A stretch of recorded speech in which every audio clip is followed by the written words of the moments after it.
Good morning, everybody. Welcome back to another episode of The Market Open. It is Tuesday, January 6th. We are live. I'm sorry I'm a little late, but we are here. Thank you, everybody, for being here. Day 2 in Viva Las Vegas. And, yeah, we're live for The Market Open. We got a lot to talk about, folks. We had the official Nvidia Jensen event last night. And it was an important event, so we will talk about all the things NVIDIA introduced and kind of the implications that it has for the broader market. We also had AMD and Lisa Su give her keynote. A lot of different stuff that Miss Lisa Su said that I think is also going to be really important as we analyze what is going on with the broader ecosystem for AI. I mean, I think we saw a lot of stuff yesterday from a technological perspective before we even get into sort of the financial analyst Q&A that Jensen did. That was really important and establishes the base of where 2026 is going from a rapid speed of improvement in the question of inference, token generation, et cetera, cost per token, all these things Jensen talked about yesterday, physical AI.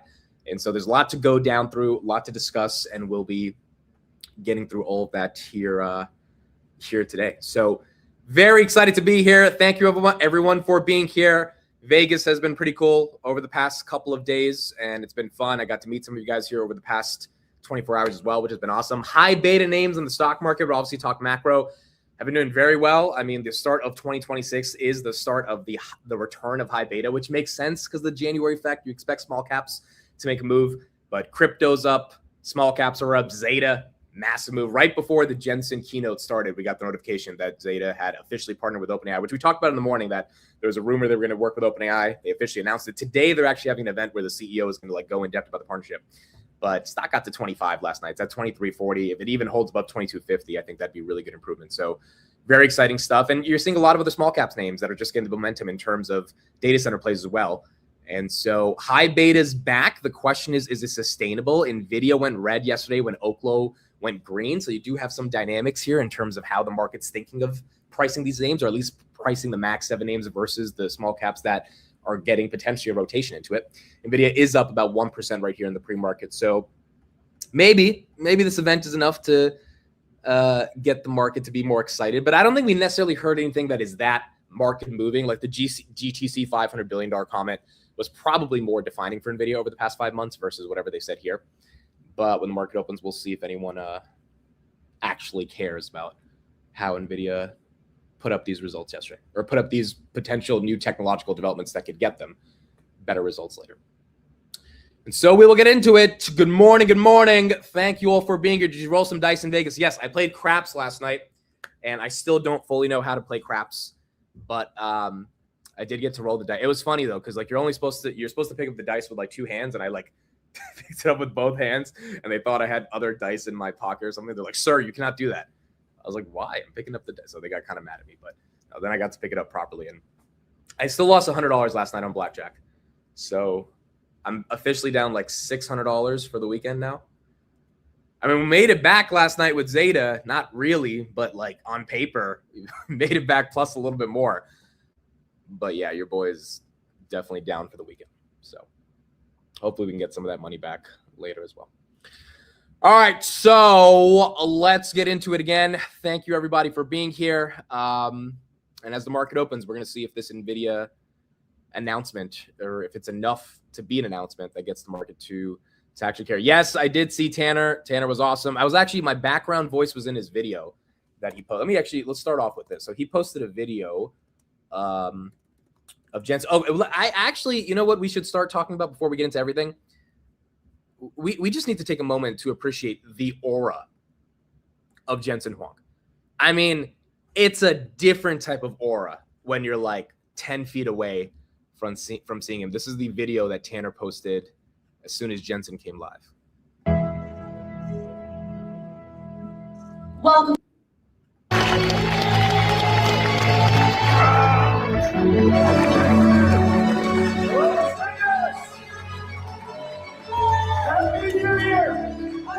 Welcome to CES. Jensen, I love you. Well, we have.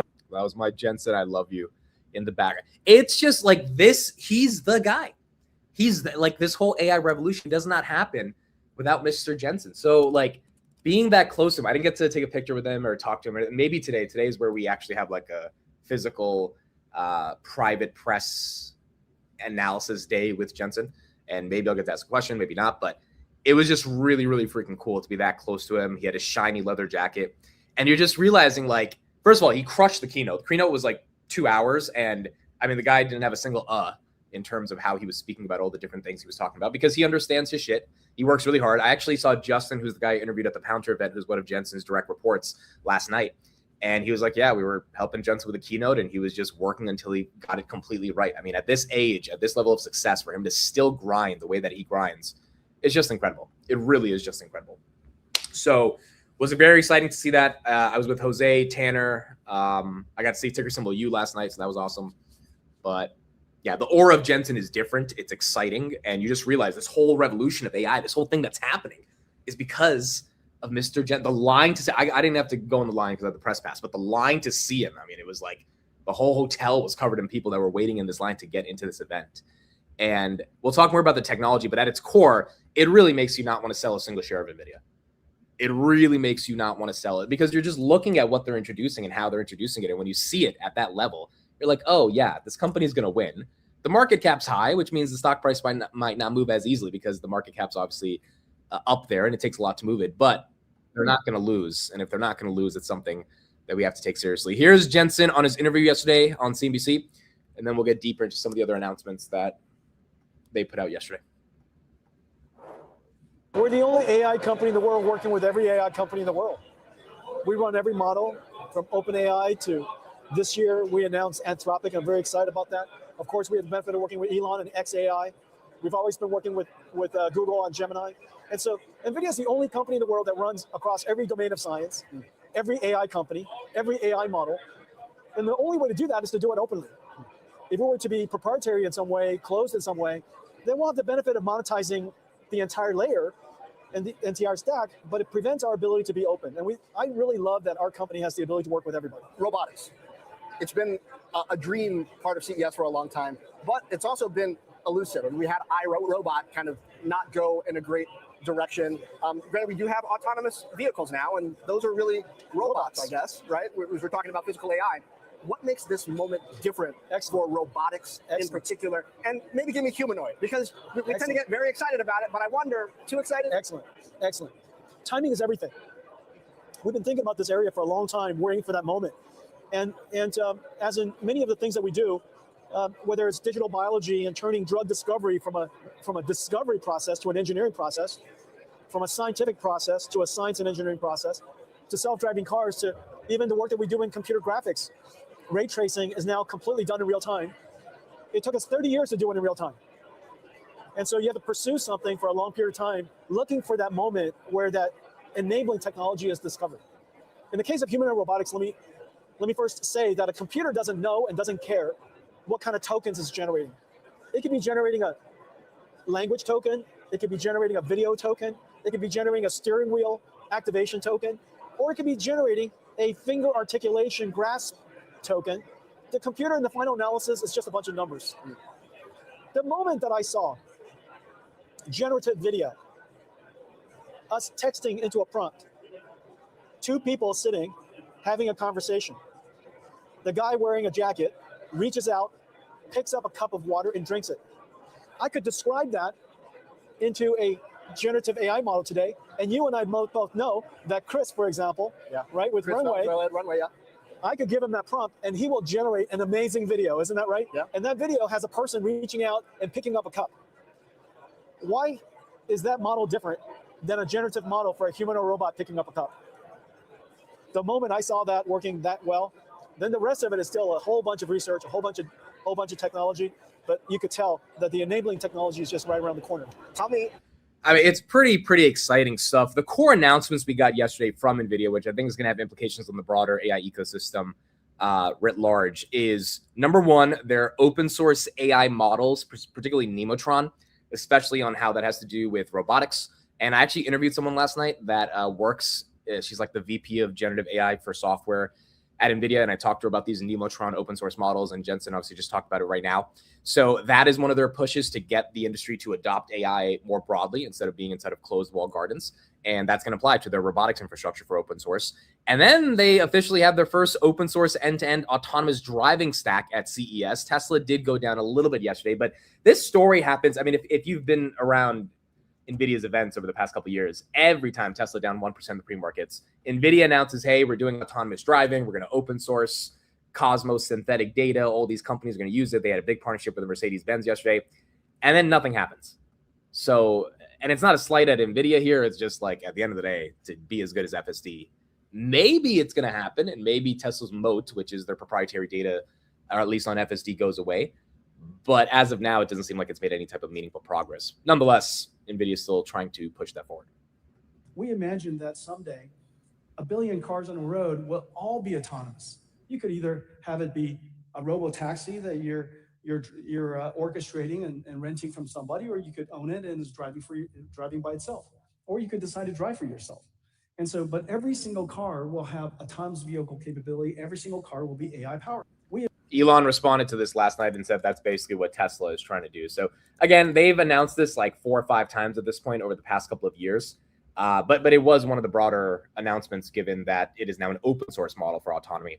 And this is going to be NVIDIA's way to be able to say, hey, FSD or full self-driving is something that really matters, and we're going to be pushing it forward. I think the problem with AI right now is that the use cases are chatbots and then self-driving.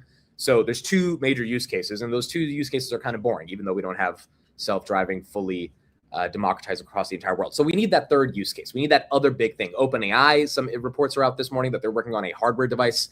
I'm very, very skeptical of what a consumer AI hardware device would look like, but they are working on that. And so, that might be a separate use case. The realistic next use case are robotics. And Jensen's going to have to do a pretty big job convincing the world that robotics are next. It's been 3 years of no meaningful progress. I mean, maybe there's progress under the scenes, but nothing that consumers can realistically feel the impact of. So I think that is what 2026 hopefully should set up for. And if it does, then, maybe we have some momentum with NVIDIA. Yeah, Optimus wasn't at the event yesterday either. So none of the big robotics companies were showing off their products on the stage, which means it might just take a little bit more time before we get there. Piper Sandler, 225 overweight on NVIDIA. That is their price target. We had another one come out this morning. First of all, Palantir got a 223 target at Truist Securities. They say we view Palantir as a best-in-class AI asset. And then Evercore said 352. We reiterate our outperform on NVIDIA as our top pick. If NVIDIA got to 352, that would be pretty fun. Following CEO Jensen Huang's keynote presentation and financial analyst Q&A, we believe commentary reinforced our view that NVIDIA's position as the ecosystem of choice for the tectonic shift to parallel processing, which should enable it to capture 70 to 80% of the value created due to its general purpose flexible ecosystem, which allows it to offer the lowest cost of ownership as AI models continue to evolve. That has to do with CUDA, that has to do with the Nemotron open source models, all the kind of core components to the moat of NVIDIA. And given how the market has been operating over the past couple of days, I know it's only been 3 days since 2026 started for the markets. And I think we're all getting too ahead of ourselves. Like the amount of year-to-date screenshots I'm seeing on Twitter and people getting excited, like it's obviously a bit of momentum to the upside that is compelling people to think that everything's great, which maybe it is. But I also feel like it's way too early. It's been 3 days. We got to give it a couple weeks. Let's see how these prices actually stabilize. But if we continue this high beta run, maybe NVIDIA benefits from that because it's, kind of part of high beta, or it kind of stays flat and a lot of other names benefit simply because they're smaller names and those smaller names are getting the value. The part that I'm confused about here right now in the market is, are the high beta growthy names that were like really getting a lot of momentum in October before we had the November crash, are they getting momentum from institutional investors that are just kind of rotating out of like Amazon, for example, because they just don't see the alpha this year? Or is retail back? And retail basically disappeared the last couple of weeks of December, right? Because, we just didn't have any movement. Volume wasn't there. People were kind of bored. I don't know if retail came back that quickly. Or maybe a couple of days is enough to get retail to be excited again. But there is definitely money flowing into these sectors. And now we just have to see, if the momentum of that money flowing into this, the broader sector of high beta will continue. But that is what we got for NVIDIA. I thought it was really, really exciting last night. And again, just being next to Jensen, Like just being that close. I was excited. I think Tanner was trying to hold it in and not fangirl, but I was definitely like, dude, that's Jensen freaking Huang. Like that is Mr. Huang, the reason for why this is happening. And we are sitting so close to him. So I thought it was fun. And then you had Lisa Su, who also crushed it yesterday. I didn't get to watch her presentation. I did call Steve while he was streaming it so he could teach me about craps. And I think you guys saw him talking on the phone with me. But she said a bunch of different things that I also thought were relatively important. So the main headline from Lisa Su here, let me pull it up. Novo, by the way, is pumping in the pre-markets as well. You got a headline there. Active AI users expected to reach 5 billion by 2030, as per AMD's projections, and global computing power needs to increase 100-fold in the coming years. I mean, we're talking about a 100-fold increase. The craziest thing about what Jensen showed off yesterday as well was Vera Rubin. And you had some stats of how setting up a Grace Blackwell rack would take 2 hours. With Vera Rubin, it'll take 5 minutes. And the level of like technological innovation that was needed to make that progress happen, and the amount of infrastructure that they're going to be scaling now based on the speed and efficiency of these types of products, and the fact that that needs to increase 100-fold in the coming years, it's incredible. It is absolutely incredible. So Lisa and Jensen kind of reiterating the same argument. I mean, you had a lot of fears towards the end of 2025 that AI was a bubble. It's only 3 days into the year for the stock market. I wonder if that fear continues to persist, given the types of statements that these people are putting out. And now if they can back it up with earnings, which we'll get earnings in a couple of weeks, that will start to validate this as well. So that's what we got with Lisa Su and Mr. Jensen. He did say inference would be 10x and higher than it would on Vera Rubin. That is also correct. And so that is part of the reason for why this like yearly upgrade cycle, Google, Amazon, Meta, Microsoft, if they want 10x higher inference, I mean, if they really want to increase their capacity, they're going to have to buy the latest GPUs. And that's going to be very important to see how NVIDIA can ultimately scale. There is not any Grab news, guys. Grab acquired that robotics company that you guys are talking about in the chat 2 weeks ago. So you might see some headlines about that, but we talked about that. Move, I think, was the name of the robotics company. That was a couple weeks ago.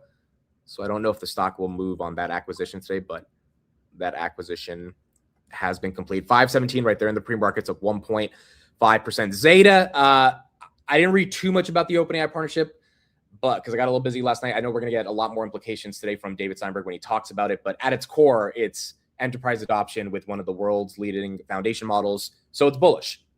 Now, if this can increase their growth targets, then it's going to be really bullish in terms of what OpenAI can do for Athena.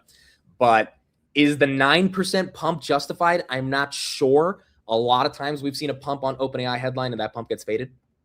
I think that pump could easily be faded again. You did have DA Davidson reiterate their $29 target. You had RBC reiterate a $30 target. Zeta, again, I said this over the past couple of days, it's becoming one of those stocks on X that's getting a lot of momentum. The difference here this time is that it's actually cheap. They're actually growing, and the financials look incredible. So now the question is, can they live up to the hype? And I think they have lived up to the hype. They just haven't gotten into the premium from the market. Also, I'm also concerned, like, is Zeta going up because they're doing well, or is high beta going up and Zeta is just part of that? And if we get a high beta correction, Zeta just goes right back down to 18. Like, I don't know. But it is getting a lot more excitement. And the volume profile on Zeta makes it seem like there's more acquiring of shares versus distributing of shares.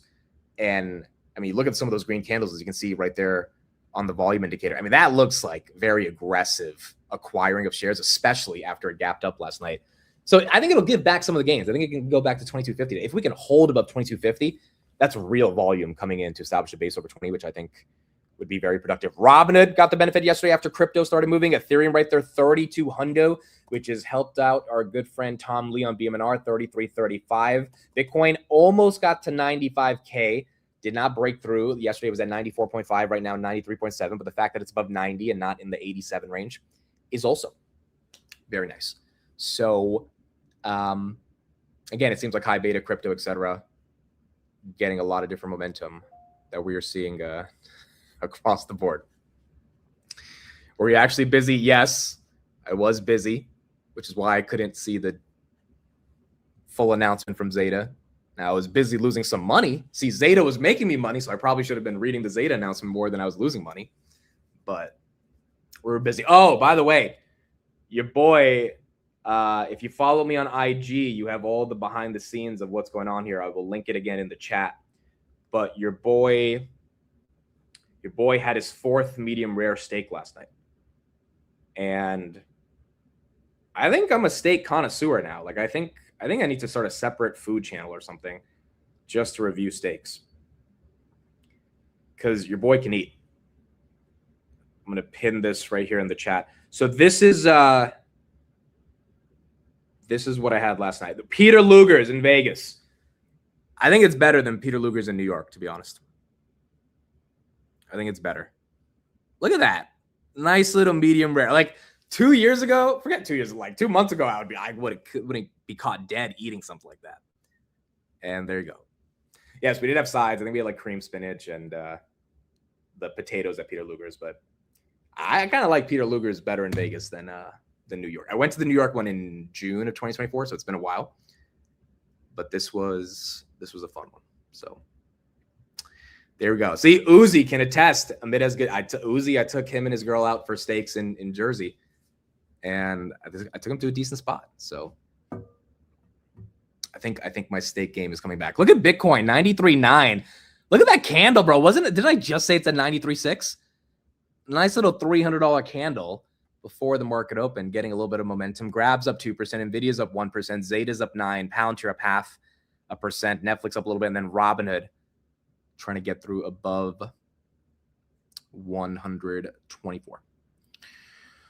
All right, so that's what we got with some of the high beta. Let's see some of the other headlines that we've got going on. All right, this Venezuela stuff. Let's get back into some of this. Here was Stephen Miller, who is like the head of the legal department of the Trump administration. Here's what he had to say. It looks like, based on how he's answering these questions, that Venezuela might not have been a one-off thing. Important topic. The premier of Greenland and the premier of Denmark and other Danish officials are responding to a Twitter post from your wife, Katie Miller, herself a former Trump White House official, showing Greenland covered with an American flag, saying soon. After that was posted, President Trump repeated the claim that the U.S. needs Greenland for national security reasons. The Danish prime minister responded to this in an interview earlier today, as reported by Bloomberg, quote, "I believe one should take the American president seriously when he says he wants Greenland, but I will also make it clear that if the U.S. chooses to attack another NATO country militarily, then everything stops, including NATO, and thus the security that has been established since the end of the Second World War." Can you rule out that the U.S. is ever going to try to take Greenland by force? Well, let me go back a step. The president has been clear for months now. So I know you're treating this as breaking news. The president has been clear for months now that the United States should be the nation that has Greenland as part of our overall security apparatus. The United States, but your wife posted that like hours after the Venezuela operation. No, but that's why it's newly relevant. No, I'm not, and I'll talk with you about it for an hour. I think it's a really important conversation. I just wanted to reset, Jake, by making clear that it has been the formal position of the U.S. government since the beginning of this administration, frankly, going back into the previous Trump administration, that Greenland should be part of the United States. The president has been very clear about that. That is the formal position of the U.S. government. Right, but can you say that military action against Greenland is off the table? It wouldn't be military action against Greenland. The Greenland has a population of 30,000 people, Jake. The real question is, by what right does Denmark assert control over Greenland? What is the basis of their territorial claim? What is their basis of having Greenland as a colony of Denmark? The United States is the power of NATO. For the United States to secure the Arctic region, to protect and defend NATO and NATO interests, obviously Greenland should be part of the United States. And so that's a conversation that we're going to have as a country. That's a process we're going to have as a community of nations. So you can't take it off the table that the U.S. would use military force to seize Greenland. You can't take it off the table. Jake, I understand you're trying very hard to, which again is your job. I respect it. It's great to get exactly the headline, right? That catchy headline. I'm trying to get an answer that says Miller refuses to rule out the United States should have Greenland as part of the United States. There's no need to even think or talk about this in the context that you're asking of a military operation. Nobody's going to fight the United States militarily over the future of Greenland. So One the last question, doesn't Stephen. make any sense. One last question. I don't know, guys. I don't know what's going on.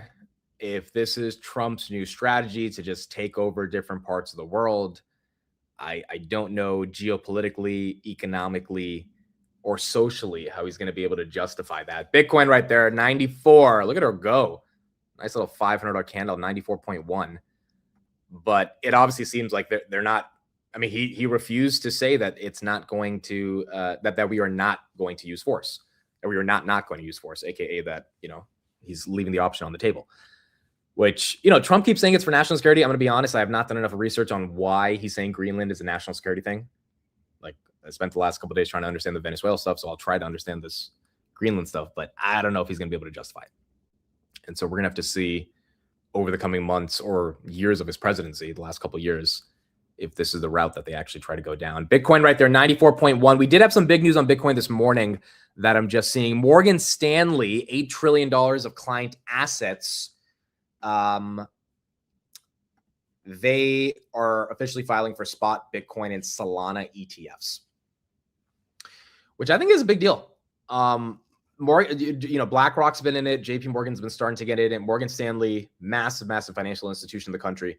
If they are saying, hey, we want to get into this game, obviously because there's going to be a lot of fees they can collect on this, but also because their clients are probably saying, like, we need exposure to this asset class. We don't want to miss it, especially when the asset class is red. I mean, when it's down, that's when the big guys like to buy more, right? That's when they say, all right, this is my time to take in a position. But if your broker or your wealth advisement manager doesn't allow you to get exposure, you might take your wealth and go somewhere else. So maybe that is also the catalyst that came out a couple of hours ago that's giving some of the market momentum on Bitcoin. No, they did not mention ETH. They mentioned Solana and Bitcoin. I mean, if we can get this thing back, look, if we get this thing back above 100 and then throughout the course of the year, maybe up to like even all-time highs again at 120, Hood's going to really love that. Coinbase is going to really love that. You're going to be able to keep that part of their business pretty stable in addition to all the other things they bring up, which means earnings estimates can stay relatively strong.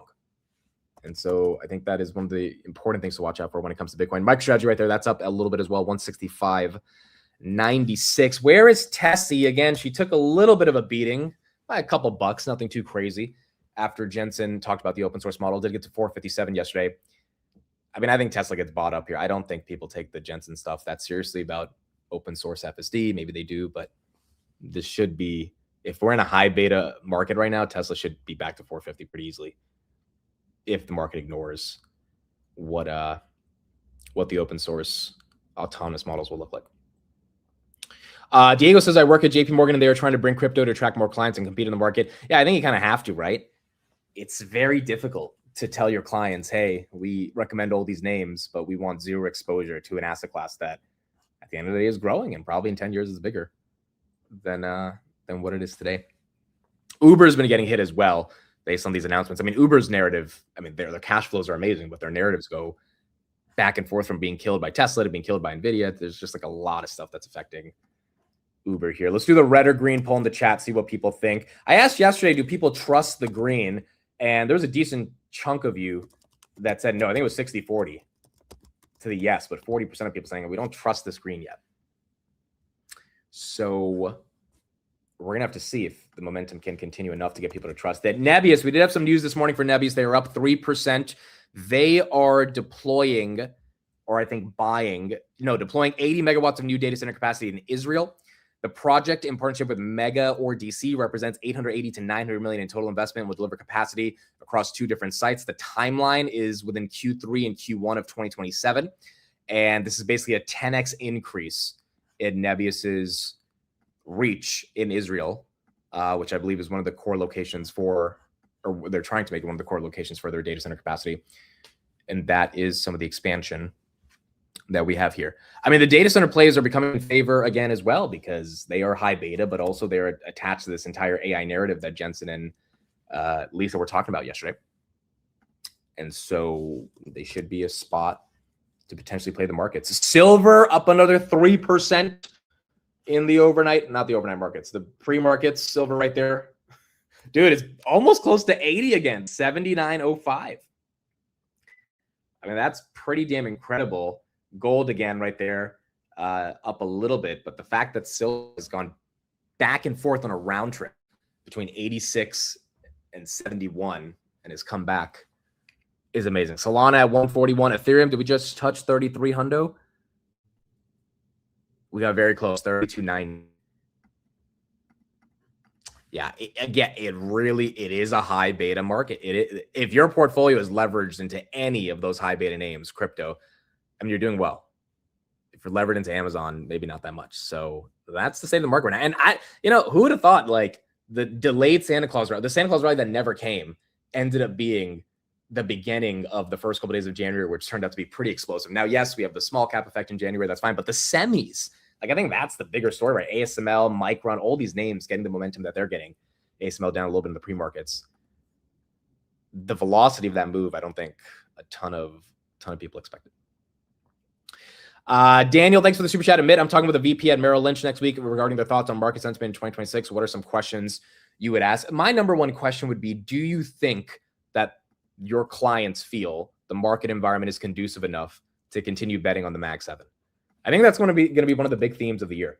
Like, does the Mag 7 have the earnings capacity to continue gaining momentum? Because the fact that Nvidia is still trading at this multiple as we're seeing other names run is just, to me, that's more of a macro thing versus an Nvidia thing. It's the market saying we just don't see the alpha in Nvidia right now. Now, long term, Nvidia will be higher than the prices it's at right now if they keep growing. But the fact that that's not being priced in from a forward basis on the multiple, but other names that really haven't proven 1/10 of what Nvidia has proven are getting that multiple, it maybe just means there's rotation or there's a lack of conviction in the Mag 7 this year. So that would be my question to them, along with what they think is happening to the labor market as well. Nvidia right there, 190. I've talked to a couple people over the week that have been here over the past couple of days and just asked what do they think is the biggest bear case to AI. First of all, everyone's excited about AI, and we're at a pretty nerdy tech bro convention, so of course everyone's excited about AI. Shout out to Danny. Danny came from China. No, he was born in China, immigrated to the U.S. In 2012, and now he lives in L.A. And he actually has like much more advanced Chinese name, but he said to call him Danny instead. So I got to meet him last night, and I was like, "Why are you here?" And he's like, "Dude, like Nvidia is like the thesis of AI. It's everything." He's like, "I've been in Palantir, I've been in Nvidia, I've been in Tesla, I've been investing for the past 5-7 years." He watches the show every morning, so shout out to you if you're watching, man. And since 2012, as he came to the United States, he just realized like he has to have money in the most important tech companies on the planet. And I think that was the feeling of everyone who was there that I talked to. I don't know if all of them owned Nvidia stock, but all of them felt that this is the most important revolution of our lifetimes. We need to take advantage of it. We can't act like it's not a real thing.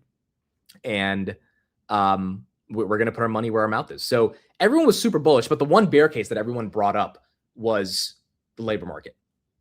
And what happens when the labor market ends up, when there's way too many people that are getting the momentum from AI, and that results in the increased efficiencies, which is great, but it also results in people getting laid off. And so that's the number one bear case. It's not about the training laws or the ability to rapidly adopt these models. It was about like what happens when people lose their jobs, because it seems almost inevitable that it's going to happen at a massive scale.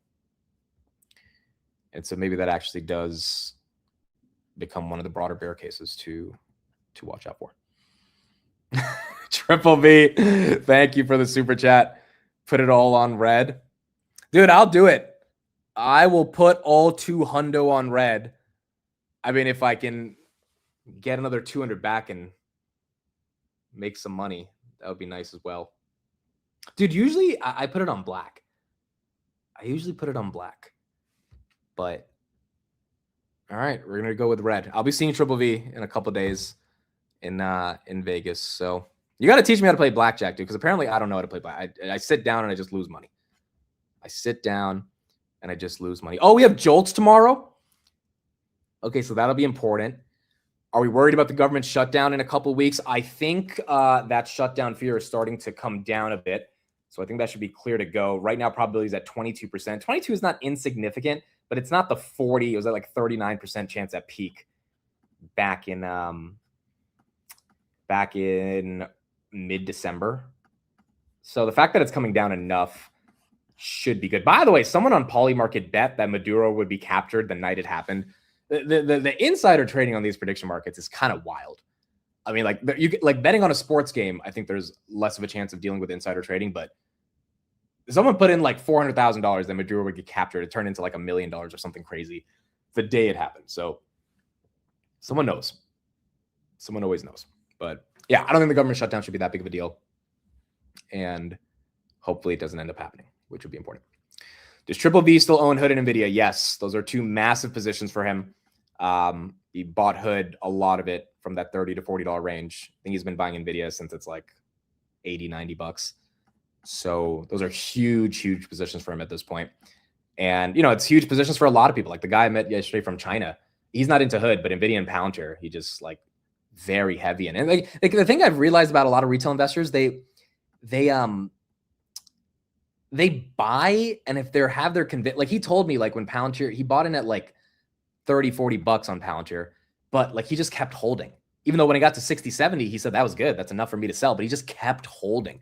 And then he let the compounding happen. The compounding on a name like Palantir just happened very aggressively. And now he's like, well, I don't see the need to sell. And I think you're kind of seeing that across the board with companies like Tesla, Nvidia, like these companies that have cult-like relationships with their investors, but also are able to put up the most exciting stories and narratives in the markets to chase after. That's why those dips get bought rather easily. And that's why it takes market-based macro drawdowns to get them to be down as well.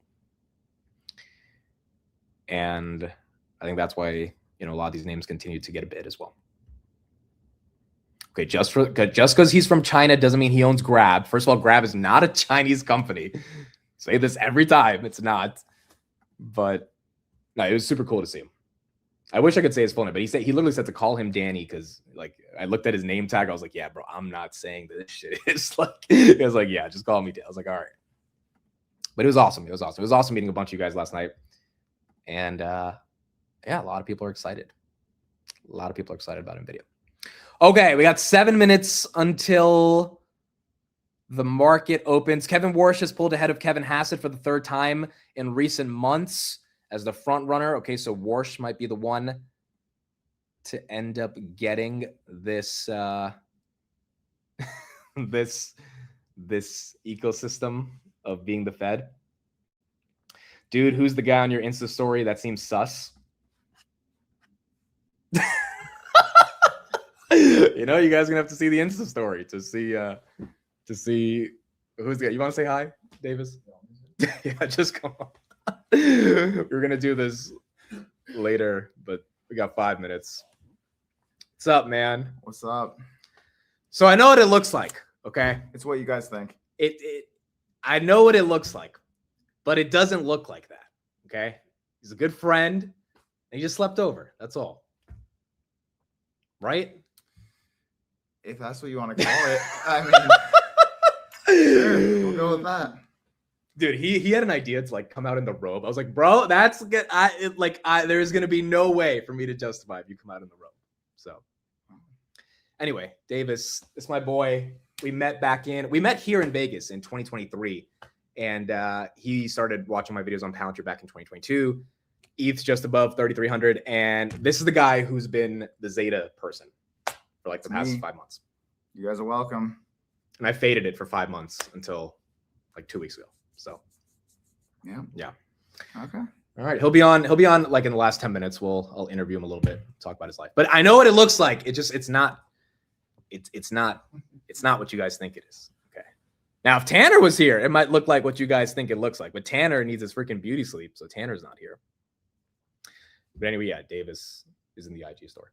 Now he lives in Vegas, so yeah, we're just chilling together this whole week. But it's really crazy to have a friend who, like, you know, literally they were just like watching your videos years ago, and then you guys connected, and now you're like actually like we're really good friends. You know, we talk every day. We're in a group chat together. So both of us were up a decent chunk of money last night on Zeta just because the stock popped 10%. And it's kind of crazy to be with your friends, make the same investments, and like be able to make money together. You know, it's something I'm very, very grateful for. Because again, so many of us don't have friends that invest.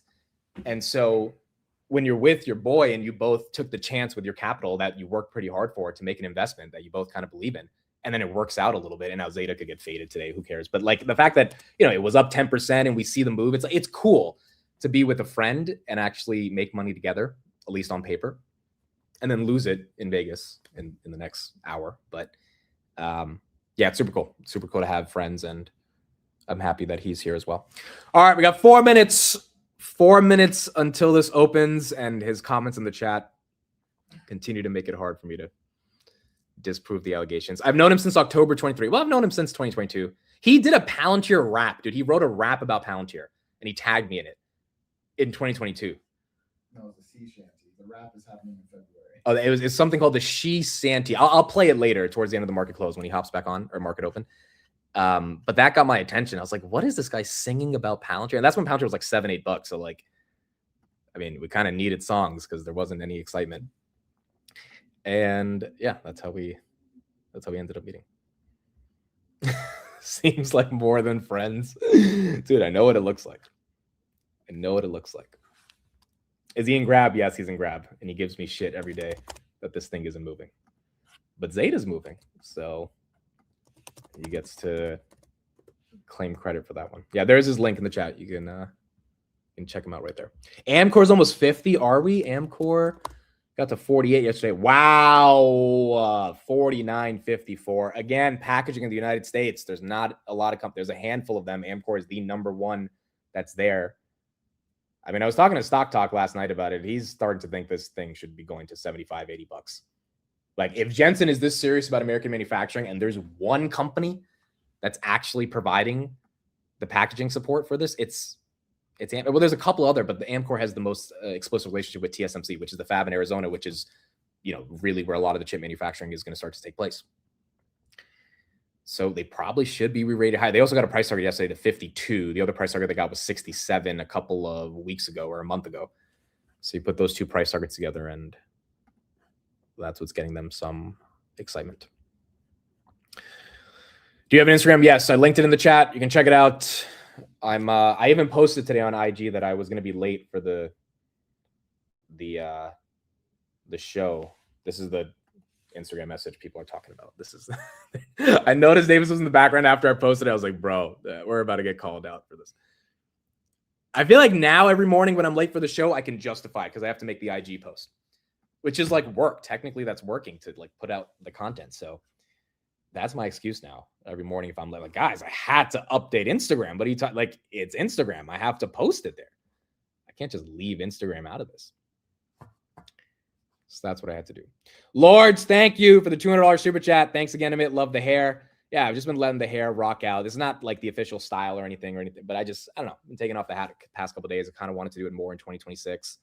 And still growing out my hair, still trying to figure out what the style looks like. I'm happy some people like it. Some people might not like it. But overall, just trying to wear it out a lot more without the hat. Lords, thank you for this $200 super chat. I'm going to probably put it on red tonight. See if we can win my money back.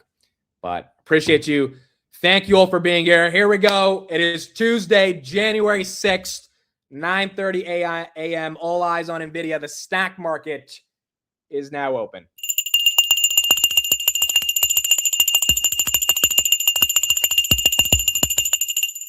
David, stop laughing. All right, wake your ass up. 190.49 on Nvidia. That's up 1.26%. That is green for the day. You're getting a little bit more of momentum. 190.28. Bitmine 33.53. That's up 0.5%. Grabby Grab. That's up 2.4. You're at 521. Robinhood 123.27. Zeta $23 open. Again, I think we will give back a couple dollars and probably hit to 22.50. But if we can hold 23 or even 22.50, that would be bullish. Wow, Tesla actually takes a little bit of a hit. Tesla actually I really didn't think they would sell her off on the Jensen stuff with the autonomous open source NVIDIA platform for self-driving, but they are doing it. Let's see if it gets bought up. 444 Tessie down 1.58, Zeta 22.80, Amcor 49.50. Looks like she wants to get to that $50 range. Grab right there at 521, Nvidia 190.55, Palantir 176, SoFi, which had a massive move. They had a move near the market close, so I couldn't talk about them too much, but huge $2 move on SoFi. If you can at least hold 29, which it looks like it's not going to. Okay, just got rid of 29 right there, 28.99.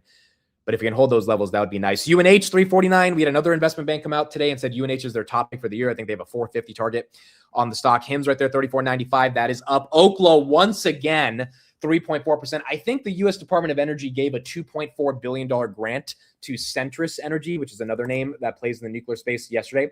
That's why that stock was up 5%, up another 3% right here. But Oklo, SMR, all those other names are the derivative beneficiaries of that excitement and momentum around nuclear energy. And that's why they're probably getting a bid. Nebius right there, 95.35. Wow, Micron. This was 316 in the morning, 325. 4% move immediately into the open. You had a couple more headlines around memory shortage becoming a big deal. Jensen talked a lot about HBM and context memory last night. And that stuff was really important just to remind the industry that Nvidia has secured their memory supply, but it is not easy to secure memory. And so there is likely going to be a massive race for memory. Prices are going to go higher, and Samsung, Micron, and SK Hynix should benefit. The question is, do you buy into that much strength? And it's a hard thing for some people, but if you really believe in that narrative, then that stock potentially gets a lot more momentum. Grab right there, 525. That's up 3. Amazon at 233. Where is the lab of rockets? We are 78. This thing needs just to bust through 80 at this point and get there. Rocket Lab, let me see resistance at 80. It has toyed around with 78 for a while. 80 resistance, 62,000 shares for Rocket Lab to get there, which would be very nice. Micron up 5. UAMY, that's up 5%. There's a bunch of drone companies here as well in the CES showcase. And, we have a lot of Chinese drone companies that can't sell to the military. DJI just got banned, but you have a ton of these drone names that are trying to get more excitement and momentum. SMCI, that's up a little bit. Big Bear, that's up a little bit. That was down yesterday. ASTS, wow, 93.40. That got hit over the past 2 weeks. Made a little bit of a comeback yesterday. D-Wave as well, up almost 1%. But the space names not slowing down. Rocket companies, that's down 2%. Meta, 659. Nubank, 18. All-time highs on Nubank. Congrats to those that are in that. Weeble's up 1%. Uber's up 2.95%. PayPal goes red again on the day. Rare earth stocks once again. I mean, this really does look like October. Rare earth stocks are up. Data center stocks are up. Nuclear stocks are up. I mean, it is very similar to what we saw just a couple months ago.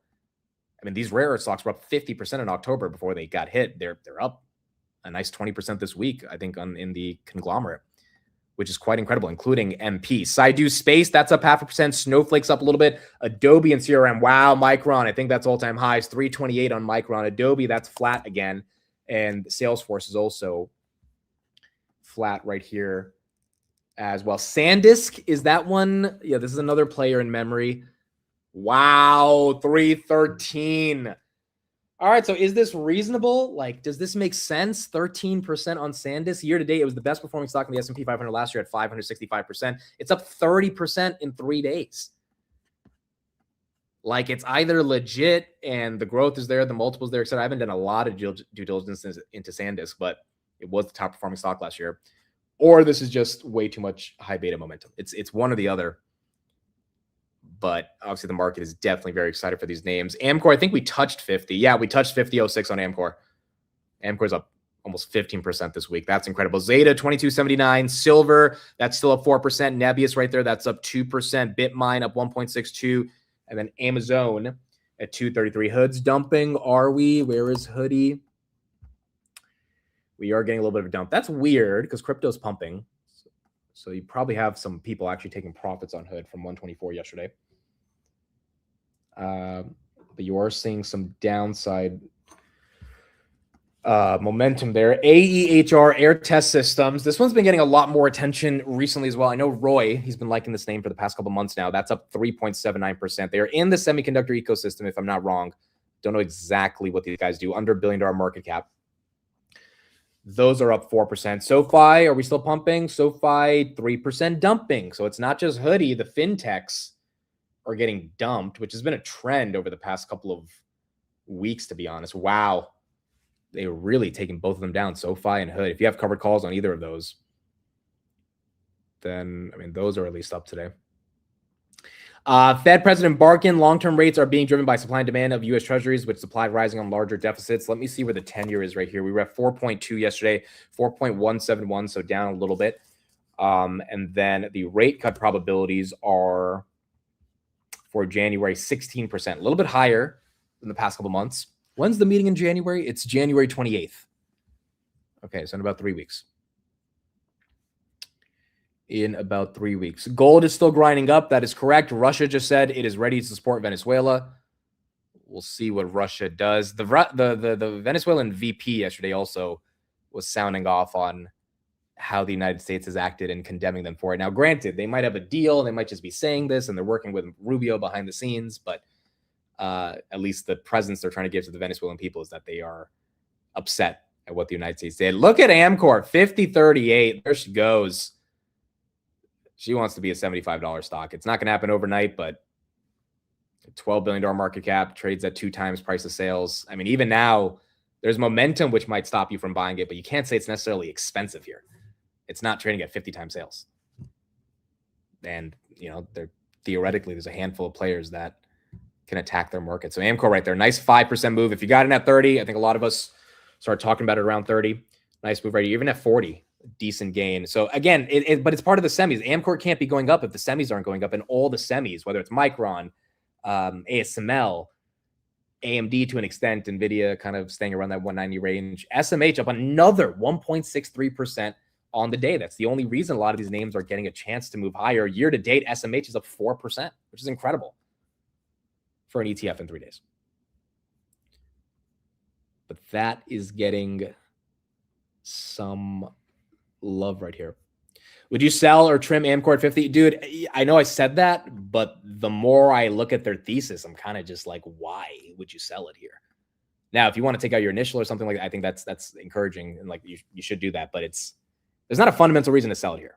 Unless you think it's all high beta that's running up, which again, Amcor is not high beta. You look at their multiple, there's nothing high beta about it. So no, I don't think it's crazy. Maybe sell some calls, and if some shares get called away at 50 or 52, then whatever, but I don't see a fundamental need here. But if you got in at 30 and you want to take some profits, right, just to secure 5-10% of it, then that's very reasonable here to do, especially if we get a little bit of a market dip. Amcor is probably going back down to like 42, 43, and it's going to stay there for a bit.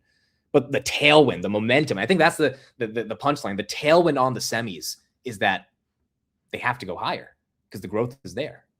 And so the question is, how high does the market take them? But some of these stocks are not trading. Micron's not trading at a ridiculous multiple. Has a lot of momentum, but it's not a ridiculous multiple by any sense of the imagination. D-Wave right there, 3110. That's up 1.5. S&P 688. IWM's down. Shopify getting hit by 3%.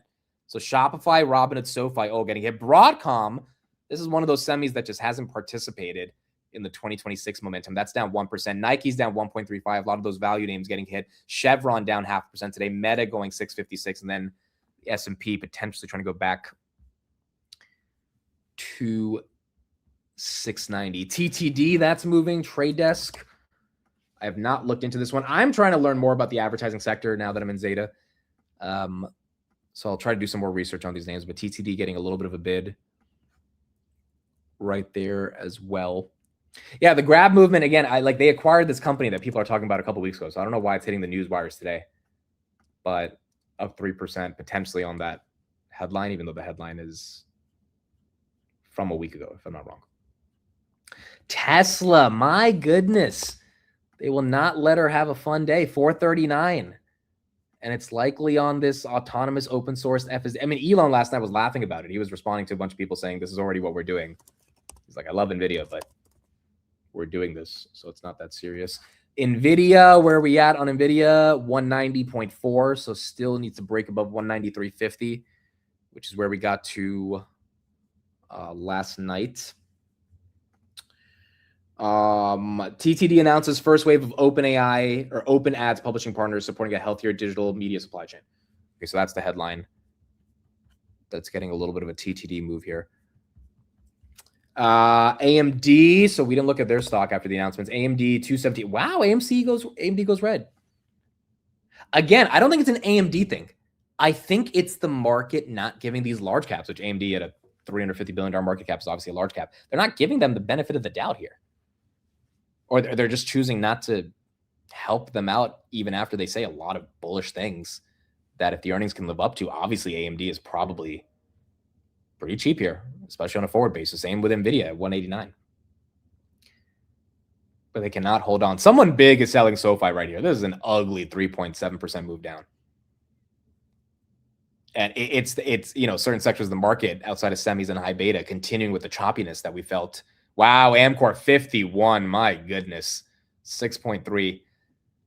But that choppiness is a continuation of last year, which was a couple of days ago. QXO, this one got a big move yesterday. That one's down 1.7. So a lot of these names giving back their gains. Rocket Lab down 3%. Rocket Lab, though, again, it's been on such a tear. The fact that it's stuck in the 70s, I think is very good. I mean, if it normalizes the 70s, you can't ask for more. Got to be super grateful for that. Zeta right there, 22.68. That was expected. Silver, 72.15. Nebius, 93.55. That also gave back the entire pre-market move. Bitcoin, 94.1. So that's holding on to a little bit of it. And then Bitmine is up 1.4%. Duolingo was named a top pick. Price target of 250, I think, at Barclays this morning. And that's at 190.5. Up 3%. Amcor's up 30% year to date, already fishy. I will agree. That's fishy. And you could justify it from the numbers, but 100% it's fishy. These names getting this much excitement this quick, I don't know, it makes you pause and think and be like, wait a second. Should I definitely deploy new capital here, or should I wait a little bit and see if this is legit enough to hold on to these gains? Especially because, again, I'm just like, did every fund manager wake up in 2026 and was like, oh, I'm just going to buy the semis? It's like, really? That was their big, portfolio move in January? Because that's what it feels like. And I'm like, is that real, or what exactly is happening here? VG is down another 0.5%, 680. So that one continues to go red. Again, for everyone expecting VG to go 15 anytime soon, this really is a long-term play, at least in the words of Matt Money and Chris. And so, honestly, this is one you don't look at. This is one that you just keep in your portfolio and hope, as things progress with their pipelines, that it works out. But you just can't expect massive moves on. I mean, it's oil and gas. Like, there's not going to be that many people that are super excited every single day either, along with the fact that they have the lawsuit. But that one continues to be below 7. It tried to break out a couple days ago, could not hold. Nvidia right there, 189.70 as well. Fair value VG is 12. I don't disagree with that. From some of the valuation models I've seen as well, and I've heard Matt and Chris talk about it, yeah, fair value is probably 12 to 15. It's just, is this a stock where that flip can happen that quickly? I'm not fully sure. Nebius right there, 93. MicroStrategy, 165. Coinbase at 256. Oh, SoFi, there's 2 updates on SoFi. Number one, SoFi is using Palantir. So on LinkedIn, they posted a job requirement of someone being able to know how to use Palantir Foundry to be a senior data engineer at SoFi. So that's pretty cool. Number 2 is the investor relations came out yesterday and gave a update on why they raised so much money, the 1.5 billion. And they said it's for paying down expensive debt. This new capital gives us optionality to proactively pay down expensive debt, which would make the incremental equity raised be neutral to EPS. So it doesn't look like it was some massive reason, like they're acquiring some big company. It's like, no, they're just paying down debt. And maybe that's enough, at least for the market, to justify why that would be a reason they raise money. Amcor seems to be linked with memory as well. There might be an arc. I have not looked into that part of the thesis. You might be right about that. It actually might be. I mean, and if it's a pseudo-linked memory play, this thing's like, that would explain the excitement way more than just it being a packaging play. Because memory is obviously very hot right now. And it is catching a massive bid. Micron right there, 324, down from 328, but still up 2% on the day. Do we have PMI today? We had some PMI last night. Let's see. I think we do. PMI. Germany inflation was 1.8, by the way, lower than 2%. So Germany inflation rate was down.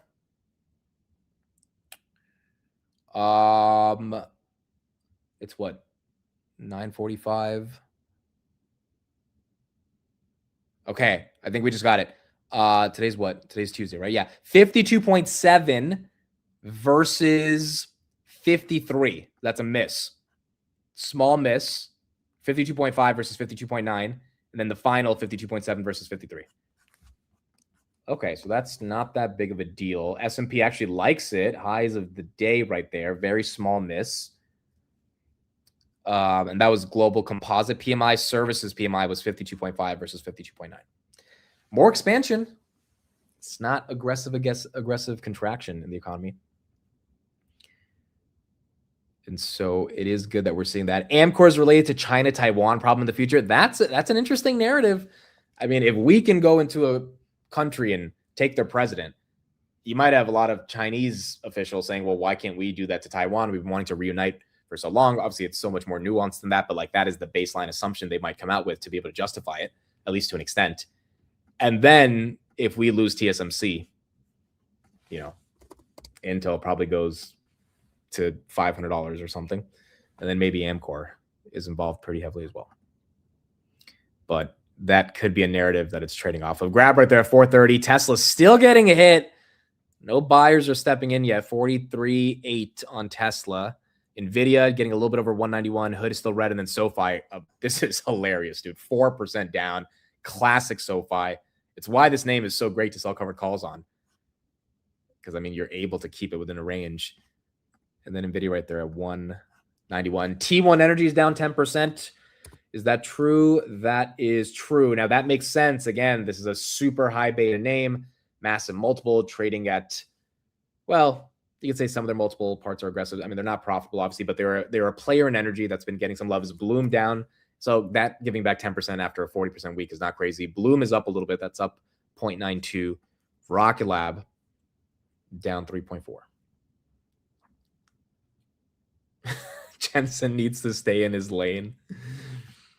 It is kind of funny because every time Jensen gets on stage and like pseudo announces his Tesla competitor, like he does it with so much confidence and excitement. He's like, we're going to make open source self-driving the biggest thing in the world. You can train it with your synthetic data on Nvidia. And then Elon's just like, why do we need synthetic data? I got 10 million cars on the road that if you're going to the grocery store or the gym, it's capturing all that data. We're feeding it into our models and we're making it better with an over-the-air update every month. It's like, why do we need this whole synthetic data nonsense? Because realistically, it's for GM and Mercedes to get data. It's like, well, Elon could license FSD. I mean, that's been the whole play for a while, right? So do you really want to build it yourself through this synthetic architecture, which could be just as good as real-world data, but it's probably not just as good. And when it comes to life or death, when it comes to driving, I mean, like, obviously you want to get really, really sophisticated data. And that's where Tesla has a moat and an advantage. But it always sells off every time Jensen mentions that. 437.65 as that one's down.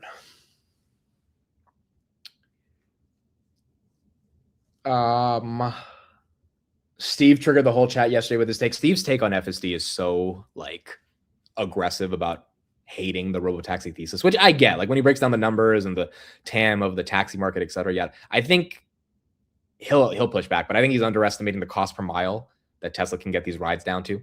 Now he'll say, well, if you actually look at it and you look at the numbers, it still doesn't make sense, which look, for the multiple Teslas trading at, I mean, yeah, probably. But then again, Tesla is outside of a chatbot, the only real use case of AI that's out there right now, which is self-driving. So it'll get a premium multiple. Wow, Amcor 52. What is going on, dude? Like, I get that the thesis is there, but I don't know. This feels a little bit too quick on a name like this. Really, I mean, they didn't have any big announcements either. So maybe people are front running the earnings in a month. Zeta trying to get back to 23, 22.90 right here. David Steinberg will be talking about OpenAI in the partnership later today, which will be important. Steve can't drive without yelling at everyone. He needs self-driving. That's so true. I need to take him for a ride in the Tesla, dude. Once you experience it, it's different. Like, he loves the idea of being able to drive. But, like, once you get a Tesla, you can never imagine going back to actually driving. It just doesn't make any sense. Because the thing just drives for you. Oscar's ripping. Are we seeing Oscar? Again, I think those healthcare subsidies are likely going to be extended in whatever negotiation, which is why we don't get a shutdown. 1694, that's up 2.2% as well. S&P, we got highs. Oh, we got highs, 689.65. We are close to 690. All-time high is 691. We've got to break 691. I love driving and I agree. FSD is so nice. Yeah, I mean, it's really hard. I mean, my dad had the free trial for the past month, and he's been using it and he loves it. And I control my dad's Tesla through my phone. I'm like, Dad, let me just pay for the upgraded $100 a month. And he's like, no, don't pay for it. I'm like, Dad, but you like using it. He's like, yeah, but you shouldn't pay for it. I'm like, but you enjoy using it every day. Like, it's like you're getting older. You don't have to focus on driving as much anymore. He's like, yeah, but it's $100 a month. I'm like, you try to, your parents, they grow up in this mentality, especially Indian dads. Like, they're so cheap. I'm like, dude, it's $100 a month. And it actually changes your driving all day. So I think I'm just going to do it for him and let him think that the free trial is going on forever. I was like, oh no, Dad, they extended it for another month. They extended it for a year, Dad. They love you so much. So it's a year of free FSD. I'll just pay for the damn thing. But he loves it. He's been using it literally every day for at least for the past month in December. S&P 689.47. That's green. SoFi, of course, why not? 5% down. Why not? 27.78. Why freaking not? Tell him Elon gave it to you for free. I should say that. Maybe my mom would definitely believe it. Every time she sees Elon retweet me or something, she thinks he's like my best friend in the world. So she might believe it. Micron 330. I think that's an all-time high, folks. Goodness gracious. Micron, how much is that up year to date? Micron stock year to date, 12% after a 230% move last year. Melly, that one's also getting a bit. So the reason Mercado Libre is getting up is because, the take I heard yesterday, which maybe it's true, maybe it's not, is that Venezuela is going to become more capitalist. Mercado Libre's TAM to be able to serve the population in that region, now that the free markets are going to open up, is like big. Venezuela's ETF yesterday was up 17%. On the hope that investors felt that free market, this happened to Argentina a couple years ago as well. So maybe that's your bull case for Mercado Libre. And that's why you're getting some momentum as well. Silver still running. That's moving. ALB is up 10%. That's getting a move. A-Lab got hit yesterday by 20%. That was weird. Wow. A-Lab's down another 7%. What is going on with this stock? I think this one warrants a deep dive. Like, I do not understand the networking space as well. Year to date, it's down 10% right here. That is weird that it is getting a hit. Don't your mom and dad listen to the show? Sometimes. Sometimes my dad would listen on a close and he'll hear Steve talk about stuff. But they have work during this time. My mom sometimes throws it on the background, but who doesn't listen to the show? I know definitely doesn't listen to the show? My sister. I don't think she's turned on the show a single day in her life, bro. Which is why I can talk shit about her. But then my uncle listens to it, and then my uncle is in the group chat, and he's like, your brother's talking shit right now. And she's like, of course he is. But she never watches the show. AEVA up 32%. What is this? Ava Technologies, partnership with Nvidia, 1 billion market cap. I did not see this partnership, but I guess if it's an Nvidia partnership, then yeah, you're getting some momentum right here. 1722. We'll look into this in a second. AEVA Technologies. And then Nvidia highs of day as well. 191. 191.50. Amit's dad listens to the show to listen to Steve, basically. What is Ava Technologies? California, 200 employees. LiDAR? Is this the company that's helping them with the autonomous self-driving stuff? Company unveiled its Omni short-range 4D LiDAR sensor. Okay, it might be. There you go. That's getting some big momentum right there. 30% on the day. Navitas as well. That's up again. All the semis are pumping. Navitas up another 3.2% right here as well. Tess says if it was my son, I'd have him on repeat. Yeah, I think. Well, my mom, she had the last 2 weeks off, so she probably tuned in a couple times. But when she's working, she probably doesn't have time. Of course, the SoFi thing is just it's ugly, but it's SoFi. Like, you can't even complain about it. It's freaking SoFi. 27.65. Hopefully gives us a better foundation to pump after the earnings if Noto can deliver. Micron 332. That's at all-time highs. But that is green. Grabs up 4.5. Again, I think the announcement today was not a big enough deal to get this stock up 4%. I think it's more of a consolidated base that eventually we'll get a breakout from. I don't know when that breakout's going to happen, but I don't think the headline of their acquisition today was something new, to be honest. But again, like if you look at the grab chart, it's a 4-year consolidated base. At some point, the stock price follows the earnings. And I don't even know if it's going to happen next quarter, but it will happen at some point. It's just a game of being pretty damn patient here. But if you have a big enough position, every dollar that it goes up is like a lot of movement. It's just a question of how patient can you be on that name. Tesla, 436, lows of the day as well. Uber's up 5%. Wow. So Tesla goes down. Of course, Uber goes up 5% on sympathy when Tesla's down. And then Nvidia still making a move. Spot silver is over 80. Wow. Silver, once again, it was at 79. Now it's at 80.26. Gold's up another 1%. Silver, what's the silver market cap? It's still probably below Nvidia, but let's see. Silver is at 4.3 trillion. 4.3. Okay, Nvidia's still at 4.6. So silver just below Nvidia, but it's up there. Nvidia high of day. Again, Zeta still making a move. Where's Amcor? Are we pushing 52? My goodness, dude. Are we about to go to 53? What is happening here? It's like, oh my goodness, dude. That is a big freaking move on this name. 10%. What's the volume on it? Volume is 2 million. Average volume is 3 million. So it's already done 60% of its volume in the first 20 minutes. I mean, look, I think selling the $55 call is not that crazy. If you're okay with letting go of some shares, the $55 call, I might do that just for a small portion of the position. If you want to let it get called away. If it doesn't get called away and it drops back down to 48, 47, whatever, you collect some premium. That call is up 300% this morning. 690 S&P. Okay. 690 S&P 500. But see, you can't say Amcor is a meme because like it trades at 2 times sales. That's not meme-ish. But maybe the momentum allows it to start being seen like that. I don't know.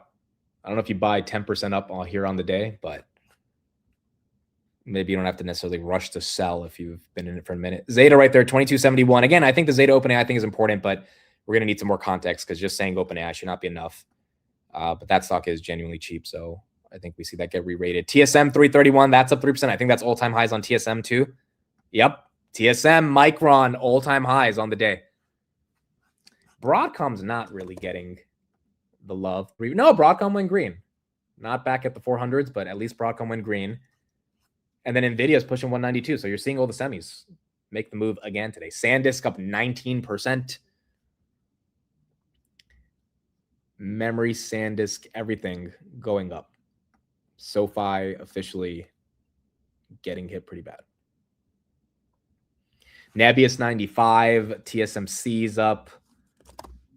SoFi just ugly, 27.39. Grab having a nice day, up 5%. Mercado Libre up 3.5. S&P. Okay, so can we break 691.50, which is that all-time high? If we can break that, I mean, maybe we're starting off with a rally to begin the year, like a real rally. Looking at some of the other headlines, this was Lisa Su yesterday. Oh wow, I didn't even know they did this. Again, I didn't get to see the conference. MI455 chip was the main chip they put out. Let me just watch this quick video. This could also be one of the reasons why some of these semi names are catching a bid right here as well. So I am proud to show you Advanced Micro Devices CEO Lisa. She showcased most advanced chip we've ever built. It's pretty darn big. It has 320 billion transistors, 70% more than MI355. these chips powered. All right, so that along with Vera Rubin, I think, is what got the street excited as well. MI455, the 450 was the one previously. Amazon 237. Wow, Amazon's moving too. 236.80 right here. Amcor's really pushing for 53, which is kind of crazy. And then AMD. So you have AMD with a new chip that's red, Nvidia green, and Nvidia also has a new GPU architecture. So both of those coming out, showing off their next generation models. I mean, one piece of doubt the market might be having is like, can they continue selling them at the same rate they're selling at? But based on everything we've been hearing, it seems like the demand, again, is insatiable for the latest generation quality of this stuff. Nvidia right here, 192 as well on the day. Is Lisa single? I think Lisa is married. I think Jensen's been married to the same woman for like 40 years or something. So he's had a part in 1985, bro. Wow. Her name is Lori. Dude, that's kind of wild.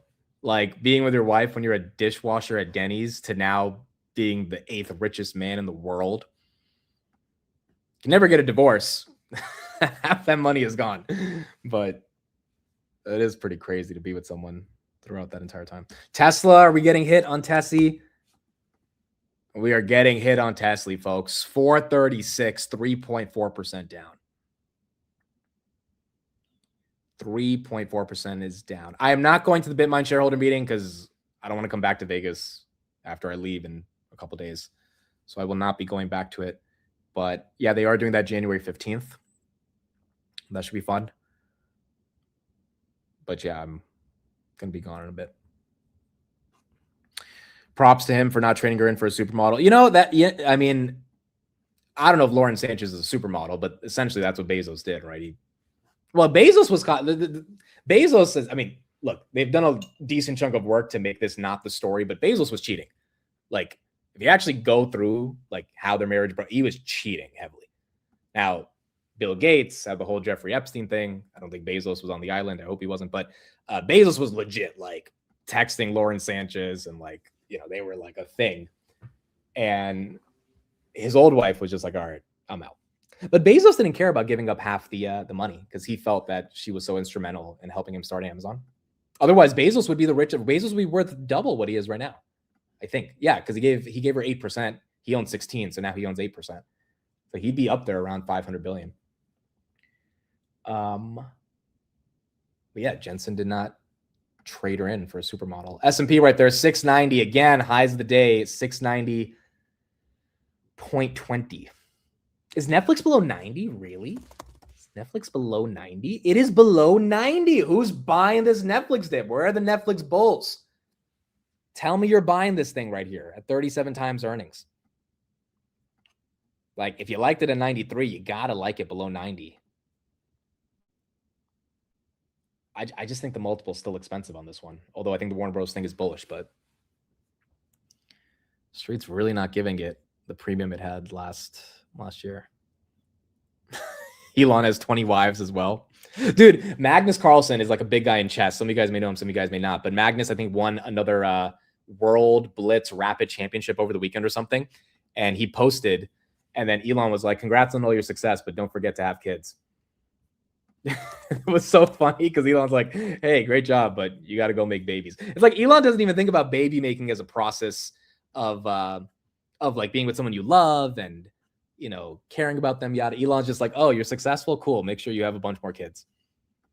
We need more people to just have kids. So he really doesn't, he thinks of it from a utilitarian perspective, like more kids, more population, more growth. And that's it. 690.26 S&P. Netflix still down. SoFi's getting hit. SoFi down almost 7%. That's just stupid. 27.20. This is that's like, look at that red candle. It's just like, it's almost like yesterday was completely manipulated, artificial, or there's some institution that's just saying I'm out before earnings. 29. I'm selling. What price would you buy Netflix? If we see the 70s, I get interested. Now, I'm not saying it's going to get there. I really don't think it has to. Netflix is a massive moat at the end of the day. They have a loyal subscriber base. I just have to ask myself, in 5 years, do I think other companies and my capital being in them would outperform Netflix? And given the business is very mature and saturated at this point, I mean, they literally stopped disclosing subscriber numbers for a reason. It's not bearish Netflix. It's just like, okay, where's my alpha in Netflix? And I think this acquisition is just an overhang for the next year. And eventually it'll be accretive, but maybe not in the short term. Okta, that's up 1.8. HIMS at 34.95. ASTS 94.97. Shopify's down. Nike's down. SMR is down. Chevron is down. Let's look at the top stocks that were traded in the options market yesterday. Wow. I didn't expect to see this. JP Morgan in the top 3. That's kind of crazy. Nvidia and Tesla usually get the number 1 and 2 spot. Look at that. JP Morgan top 3. Then you have IBIT, so Bitcoin getting some more momentum. Then you have SoFi at number 5 yesterday. Looks like something fishy with SoFi, dude. It's number 5 in the options market yesterday. Now it dumped 7%. Again, this is yesterday, not today. Well, that's just weird. Then you have Apple, Amazon, Nubank, Palantir Strategy, Intel, Netflix, Ondas. Wow, that one made it into the top 20. That's getting some real excitement. IREN, ASST, Bitcoin Proxy, Ondas, by the way, today is down 3%. Baba, Chevron, and Micron. Those were your top options traded yesterday. What about Grab? Would you buy from here? Yeah, I've been buying here. I've been buying above here. I bought a little bit more yesterday, I think at 517. Now look, this could go back down to 505 tomorrow, and people could be upset they bought at 530. But this is not, 530 is not expensive. $6 is not expensive. It feels expensive because the thing has been stuck in this range for so long. But once it breaks out of the range, like Amcor at 42 did not potentially feel expensive, even though it looked expensive because it ran from 30. But now 42 looks like a great deal. Now 52 might actually be pushing it, even though it's not expensive. It's like fundamentally it's not. It's the good thing about buying names that are cheap. Like same thing with Zeta. Every couple dollars it goes up. Until Zeta gets closer to 35, I do not think that's expensive. So Grab, I don't think it's expensive, but it's going to need to keep up this volatility. S&P again, high of day, 690.30. So she's gunning for 691. If we can get there, that can be excited. JKL, thanks for the super chat. This seems like a perfect retail rug pull scenario. I 1000% agree. I think this is absolutely setting up to potentially become a rug pull. You got rug pulled on SoFi today. I'm not saying that's the default case. It just looks very similar to October. And so, and the problem is it's 3 days into the year. So the question is, what do you do? And I think the only way you can hedge against that is take a little bit of profit off of something if you think it's super, super aggressive on its multiple. Or just take a little bit of profit for the hell of saying, I'll secure some of my gains if I think this is going to move. Zeta back above 23. That's getting some excitement. But the reason it feels like a rug pull is because this is all just happening way too fast into the first couple of days of the year.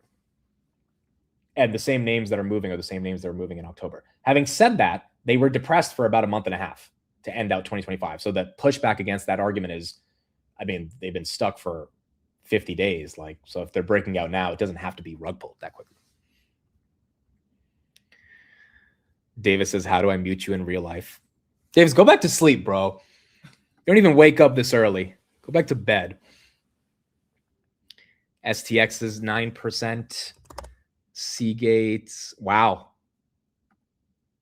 Yeah, see, if you're in the right thematic, you're getting a move. Forbes reporting Trump is going to go live making a big speech. Trump probably has to keep talking about what happened in Venezuela. There was a couple polls I saw this morning about the majority of American people not supporting what happened. Now, again, the polls are always biased. Who do they interview? What locations, yada, yada. But, you do have some mixed opinions on how, and now they're talking about Greenland and Cuba and Colombia. It's like, dude, I don't know if you can get away with that if your own base doesn't even think that getting involved in Venezuela was the right move. So we're really going to have to see. Yeah, the Washington Post did a poll, and it's at 45% opposed the U.S. taking control of Venezuela. So you probably will have to talk a lot more about that as well.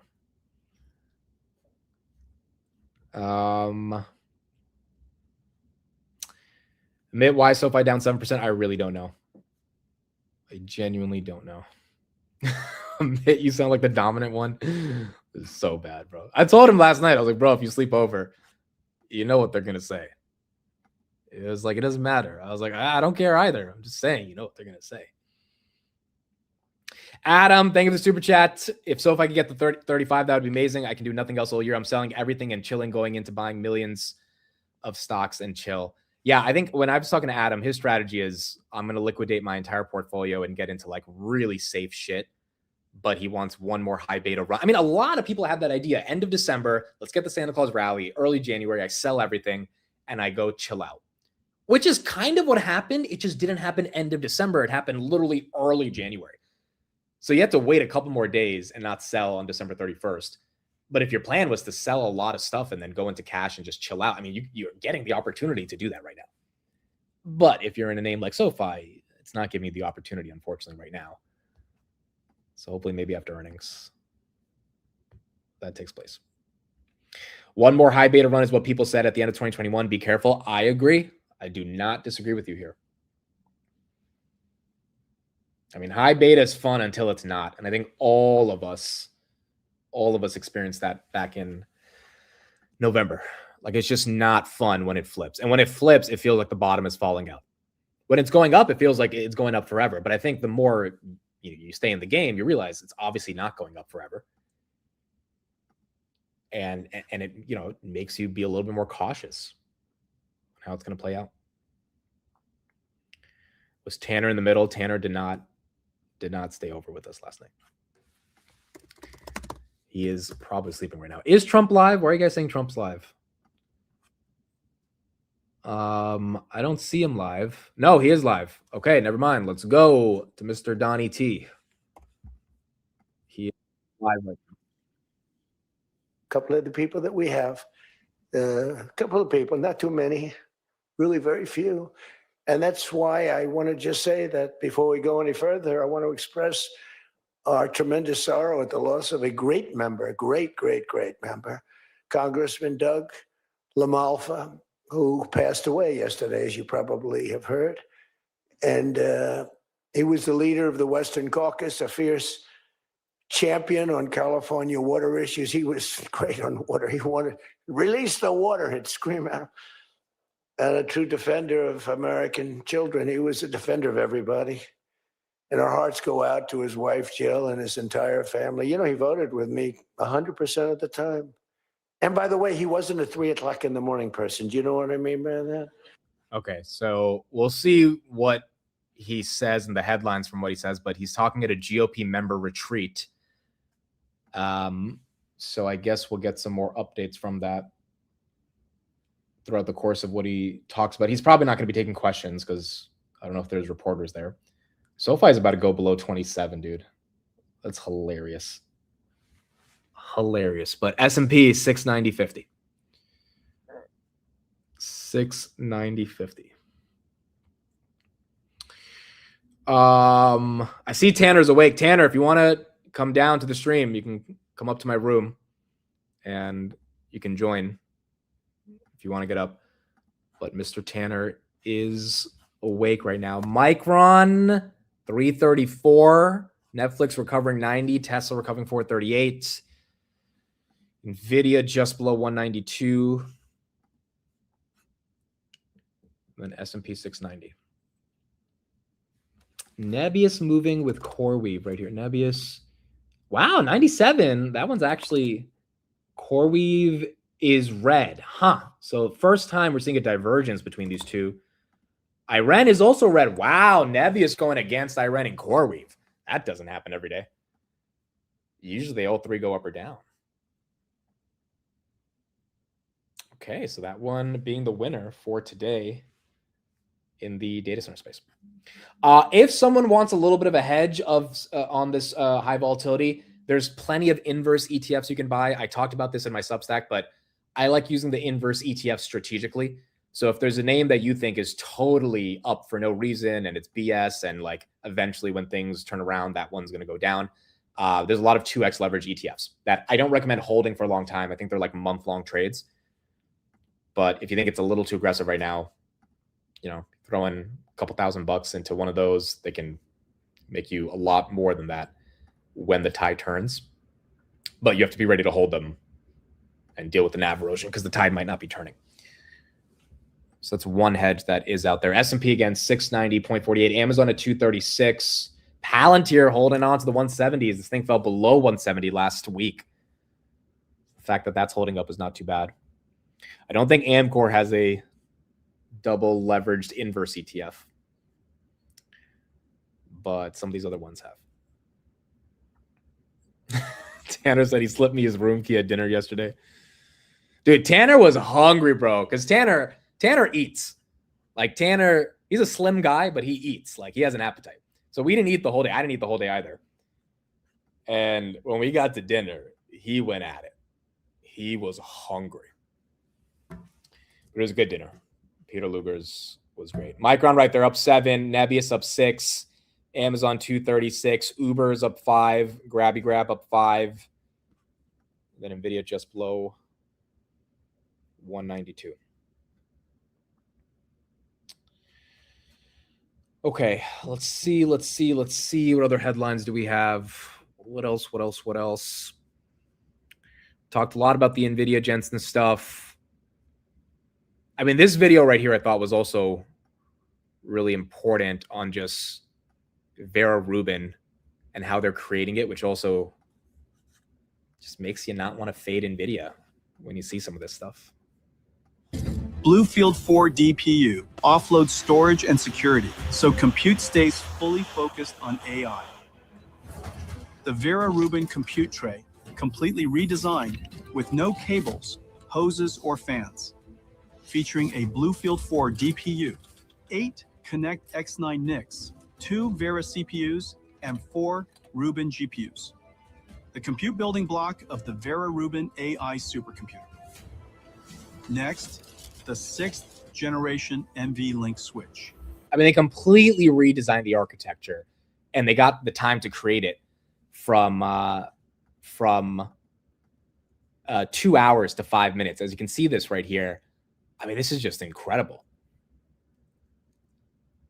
And when you think about how many companies are going to be buying these racks and installing these, and what it means for a company like Nebius or Iran or the data center plays or an Amcor with the packaging, like there's just such an ecosystem. This is why it's a revolution, as Dan Ives says. By the way, I met Dan Ives last night. I got to see him at the hotel, so it was awesome seeing him. But it is a revolution, and there's so many companies that are participating in this revolution to actually make it happen. The first Vera Rubin NVL72 rack comes online. 6 breakthrough chips, 18 compute trays, 9 NVLink switch trays, 220 trillion transistors, weighing nearly 2 tons. One giant leap to the next frontier of AI. Rubin is here. I mean, that's crazy, dude. It's just crazy. And like they're gonna one up Rubin in 2028, which is just it's something I don't think you fade. Unless demand slows down for token generation and AI in general, I don't think you fade it. Nebius right there. We did touch 100 again. When's the last time this thing was 100? Last time this thing was 100 was December 4th, and before that was November 12th. So it has not been 100 in about a month. 99.20 up 7%. As you're seeing that one make the move. Siege, I called my mom to ask her if I can go to the slumber party in your room. She said yes, and we'll make us snacks for me to bring. You know what's so funny about that, Siege? Davis's mom literally dropped him off at the hotel yesterday. And I was like, bro, she's literally dropping you off to a play date. Like, it was hilarious. But I'm happy you asked your mom, and you are more than welcome to join. Thank you for the super chat, man. I still have to go to Pawn Shop. I have your Las Vegas Sands chip. So I think Thursday, Friday, my schedule is going to be more free, and we're going to try to head over to the Pawn Shop and see what they give for it. SoFi right there, 27.13. That's down 7.4. CoreWeave 77.50. Then Broadcom 334. But again, the technology from yesterday is just just seeing the performance improvements and where it's going and how many. I think they said it was like 150,000 engineer hours that had to be put into making it happen. It is hard to fade it. It's very hard to fade it.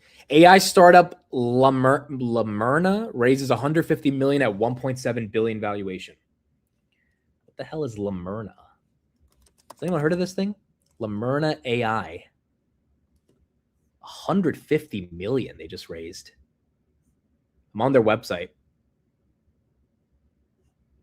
Is this just another chatbot? Dude, it looks like a chat. This is why Tesla gets a premium, because everything else is just freaking chatbots. What is this? Hi. Failed to accept terms of use. Enter. Okay, I don't know how to accept the terms of use, but 150 million. All right, so we got to see what this thing is. 1.7 billion valuation on this. 191.27 for Nvidia. It's called LM Arena. Oh, that makes more sense. That's all right. That's not my fault. Okay, Cactus put it together. Cactus did not separate. Cactus, I'm blaming you on this one. You did not separate the L. Damn, that's embarrassing. LM Arena. Oh, it makes sense because you can use multiple LLMs. So it's like an arena. Oh, yeah, you can pick and choose which LLMs. It basically looks like it's aggregating every model, and then you get to pick which one to use. Did I really say Lamurna, bro? Goodness gracious. Goodness gracious. I don't blame Cactus, but I'm blaming him for that one. I need someone to take the fall for me on that. By the way, this was Mr. Dan Ives yesterday. He's so colorful. He's so colorful in person as well. So that was awesome. Getting to see him yesterday as well. ASTS, that one's making a move. That one's continuing to get some love as their deployment schedule continues to heat up. 4.82%, 97.40. Micron still up 6.5. SoFi down 7. Amazon up 1.5. Where is Lemonade? That's up 2. What about Open Door? We haven't looked at that in a minute. Is the hype on Open Door done? Does anyone even care about this anymore? I used to get a lot of shit in August when I would just be like, I don't get it. People will get mad. I don't know if people are mad anymore. Do people care? Is Eric Jackson still doing a video every day in front of Drake's house? Like, is this still a thing? Or no? Redwire's up. That's correct. He looks like he got dressed in the dark. Okay. Some of you guys just don't understand fashion, okay? I will not take the Dan Ives slander, okay? You guys just don't get fashion. That's all right. Me and Dan have a particular fashion sense that most people don't understand. Some people may say it's not matching. Some people might say it's getting dressed in the dark. I would say we like to call it differentiated approaches towards amalgamating clothes together. That's how we dress.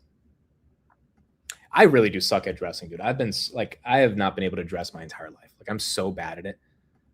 Like, I feel like my mom is ashamed because my mom and my sister, they like actually care about fashion, all this stuff. And like, I'm so bad. Like, I just wear slippers and like hoodies, and I need to get an upgraded wardrobe. That's what I need to do this year. I need to hire a wardrobe. I know I said this for the past 2 years, but I need to legit hire a wardrobe stylist and like get a new wardrobe. I need to lose some weight first, because like that would also really help. But I need to figure out what's my style. Like, I don't know what my style is. I don't think I have a style. 690.60 on the S&P. VG recovering a little bit. That's up 1%. Then Duolingo, that gave back a lot of the moves. Just stay away from whoever's styling Dan. Please tell me you're not wearing sliders. Dude, this was this was the outfit yesterday. I walked into GTC with these bad boys. You know what I'm talking about? Not GTC, CES. No, I'm just kidding. I bought these boots so that I could at least be 5'8" for the weekend. Dude, if God made me tall, I genuinely would have taken over the world. I'm just letting you guys know that. This is how I get to be tall this week. Like, if God gave me the ability to be 6 feet, even 5'11", dude, even 5'10" would have been nice. He stuck me at 5'7". Like, you put all this personality, all this excitement, energy for life, all this morning cowbell, good morning, ringing the bell energy for living life into 5'7". If he had put that into 6 feet, I really do think I would be taking over the world. Like, I genuinely, I don't think you can take over the world if you're not tall. Like, you have no shot. Like, no one's going to respect you. You got to be tall to take over the world. If you can't take over the world, yeah, you become fun size. Like, I can never become the president, dude. Every president is tall. You can't be the president and be short. Like, dude, you're the most powerful person in the world, and you're 5'7". Like, no, that's not how it works. But I didn't get it. I just did not get it. All that to lie about being 5'6". Tanner, I'm legit 5'7", guys. Like, actually 5'7". Like I've investigated this before. I am a legitimate 5'7". The boots make me 5'8", because I've been around people who are 5'5", 5'6". There is a noticeable, that 5'6" to 5'7" is noticeable. Maybe like 6'1" to 6'2" is not noticeable, but 5'6" to 5'7" matters deeply. And so I do think I have that 5'7". Zeta right there, 8.6. The fact that it's holding 2350 is very nice. If we can even close above 23, that'd be better. It is 5'6" with socks on. That's true. Bezos is, dude, but okay, so the tech billionaires are all short, except Elon. But the presidents are all tall. Like Zuckerberg's 5'7". What's his name? Bezos. Who's the other one? No, Nadella's tall. Jensen, I think Jensen's probably 5'9". How tall is Jensen? But he's not. Wow, he's 5'6". Oh, if I get to take a picture with him, I might actually be a little taller. Well, unless he has the shoes that make him tall. 5'6". See, the tech billionaires. Sundar is really tall. The tech billionaires are short, but the presidents, they need that presidential kind of like appeal, which is tall. You're gonna mog Jensen, dude. I got this whole leather jacket for this picture, so hopefully it happens. I don't think Jensen's 5'6" though, dude. I know Jensen's not tall, but like he didn't look 5'6". Look taller than that. ASML is up. MicroStrategy goes red. Coinbase goes red. What other headlines do we have? We're not getting. Oh, we're getting some updates from the Trump speech. Trump said we had a lot of boots on the ground in Venezuela. Trump says many Cuban soldiers were killed during the Venezuela operation. Wow, that's something new. We haven't heard that before. Let me pull up the speech and see if there's more. Apache helicopter. I mean, I had India coming to me, sir. I've been waiting 5 years. We're changing it. We're changing it. India ordered 68 Apaches, and Prime Minister Modi came to see me. Sir, may I see you, please? Yes, I have a very good relationship with him. He's not that happy with me because, you know, they're paying a lot of tariffs now because they're not doing the oil, but they are. They've now reduced it very substantially, as you know, from Russia. We're getting rich because of tariffs, by the way. I hope everyone understands that. They hate to report. We're going to have over $650 billion poured into our country or coming in shortly because of tariffs. You know, they're finding all of these pockets of money. A couple of weeks ago, sir, we're off by $39 billion. Oh, is that good or bad? Meaning, do we have it or are we short of it? Sir, it's $39 billion that we can't account for. That means we have an extra 39. Yes, sir. I said, well, what are you saying? We just don't know where it came from. I said, check the tariff shelf. Sir, that tariff doesn't start until September. I said, no. It started about a month and a half ago. Check it. Comes back 25 minutes later. Sir, you were right. It came from tariffs. This never happened to us before, where we find plus 39 billion, not million, plus 39 billion. They were missing. We've taken in $650 billion or shortcoming, and that's because I'm being nice. If I want to be, and we have national security because of tariffs. And frankly, we have a big Supreme Court case. I hope they do what's good for our country. I hope they do the right thing. The president has to be able to wheel and deal with tariffs. Now, if you have the right president, it's good. You have the wrong president, you know, if you have the wrong president, nothing's good. Tariffs are the least of your problems. We found that out for 4 years. We had to. All right, I'll try to get some more quotes about what he said about Venezuela, but the Supreme Court decision should be happening this month on tariffs, and that could be a big blow to the administration if they reverse it. So we're gonna have to see. We're gonna have to see what happens there. Nvidia right there, 190, 140. S&P still holding most of its gains, right? S&P, yeah, 690. Not giving it away yet. Costin, thanks for the super chat. I'm starting to watch this for a mid-sense of humor. Why did Davis just laugh at that? First of all, let me just say, that is the single best super chat that I've gotten all year. Where is Ron? Ron to USD. What is that? Romanian Liu. Okay, shout out to Romania. Thank you for being here. And I just want to say that's one of the best super chats ever. Like, I really, really do appreciate that. So thank you. B-Stack, thanks for the super chat. I have never done a super chat, but I like short people. Thank you.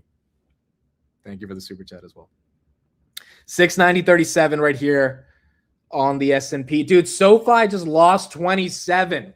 It hit 26.92. My goodness, what a rug pull. Like, what is this about yesterday? Pumping 7%, $2.30. Dude, if you're sitting on a lot of shares, $2.30. And I know a lot of people are sitting on a lot of shares. I'm sitting on a lot of shares now. Like, $2.30 is a big move on this position. And just wiped away like it never existed. I don't know. That one's weird. But then again, it's SoFi. Tanner's dumping his position. Tanner is the most bullish of bullish bulls I know on SoFi.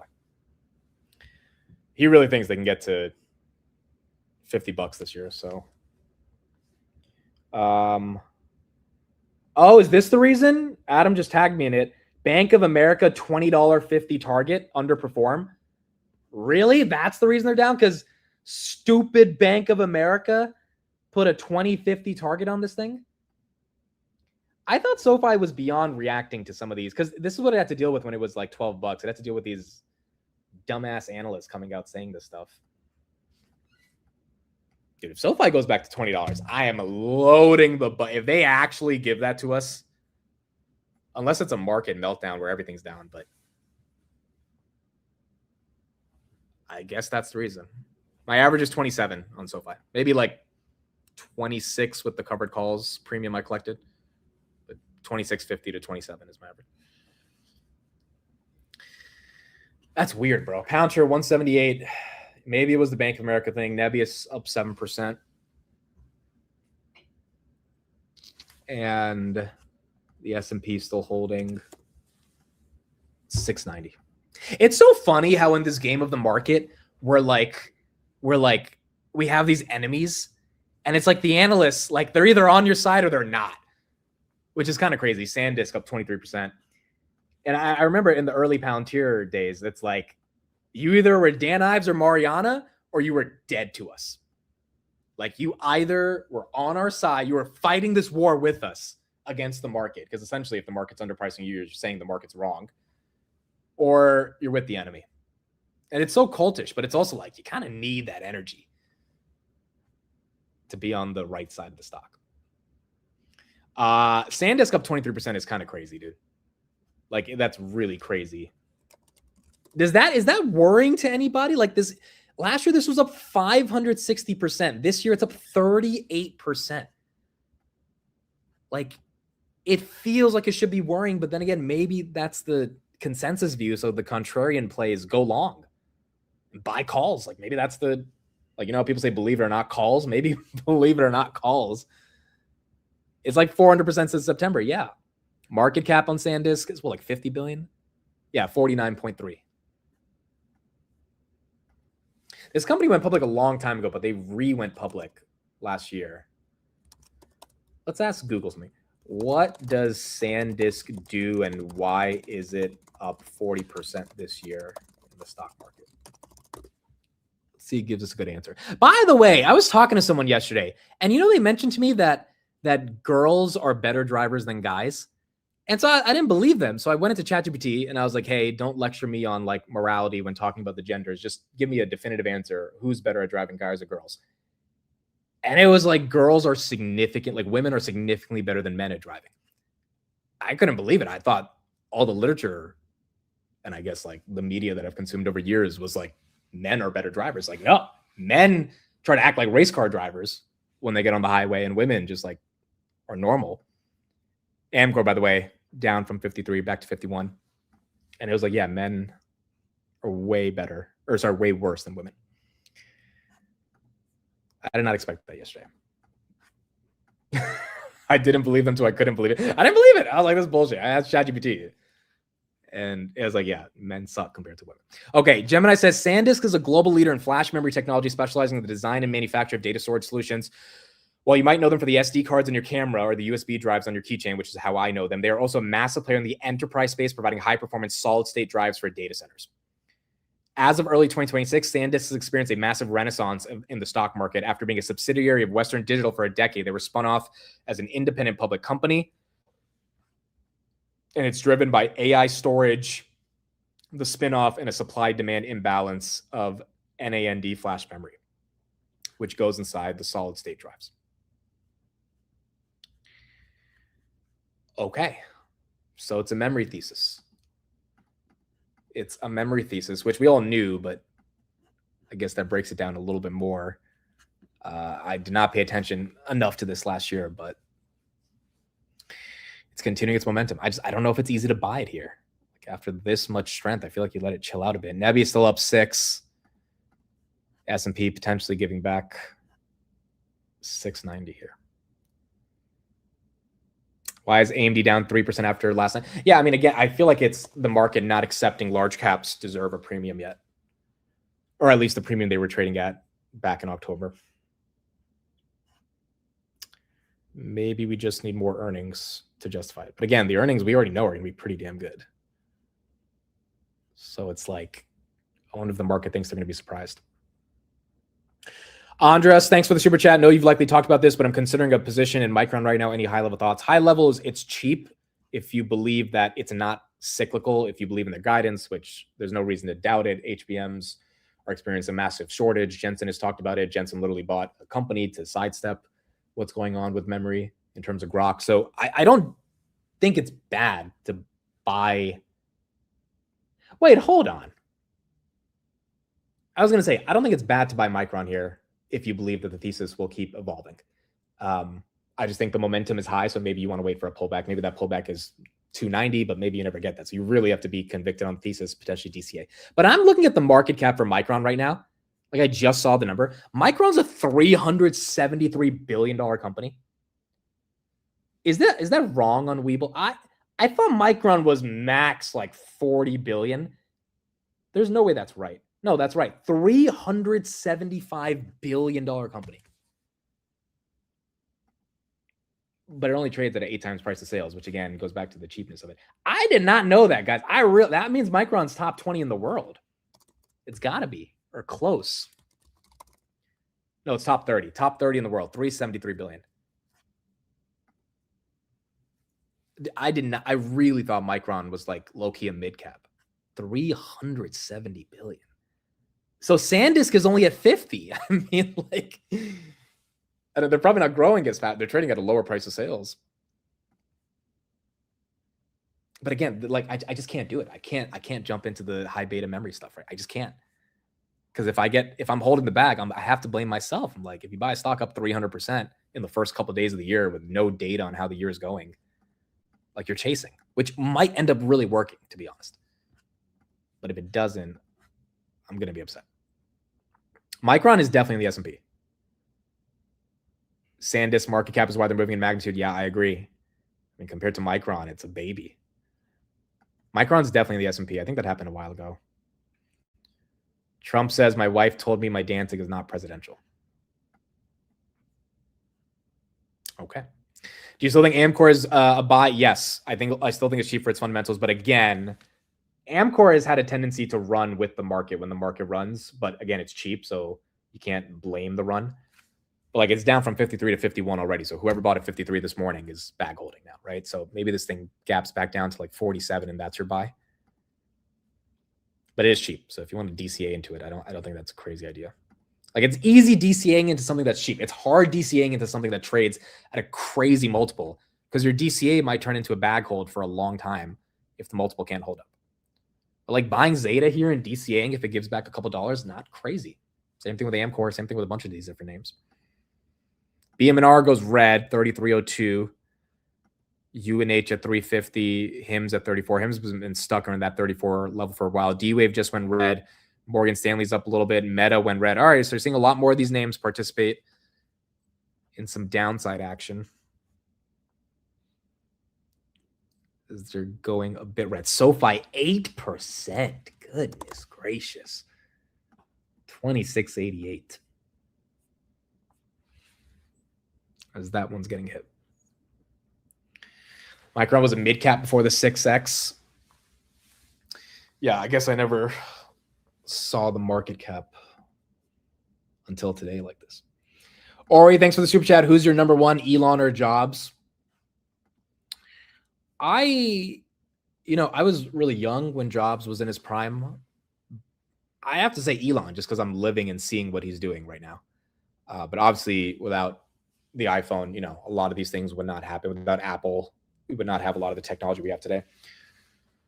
And Jobs was a pure visionary, but I think Elon, he just also has, multiple companies and so much progress with Tesla, SpaceX. For me, it's Elon, especially because I'm living through it.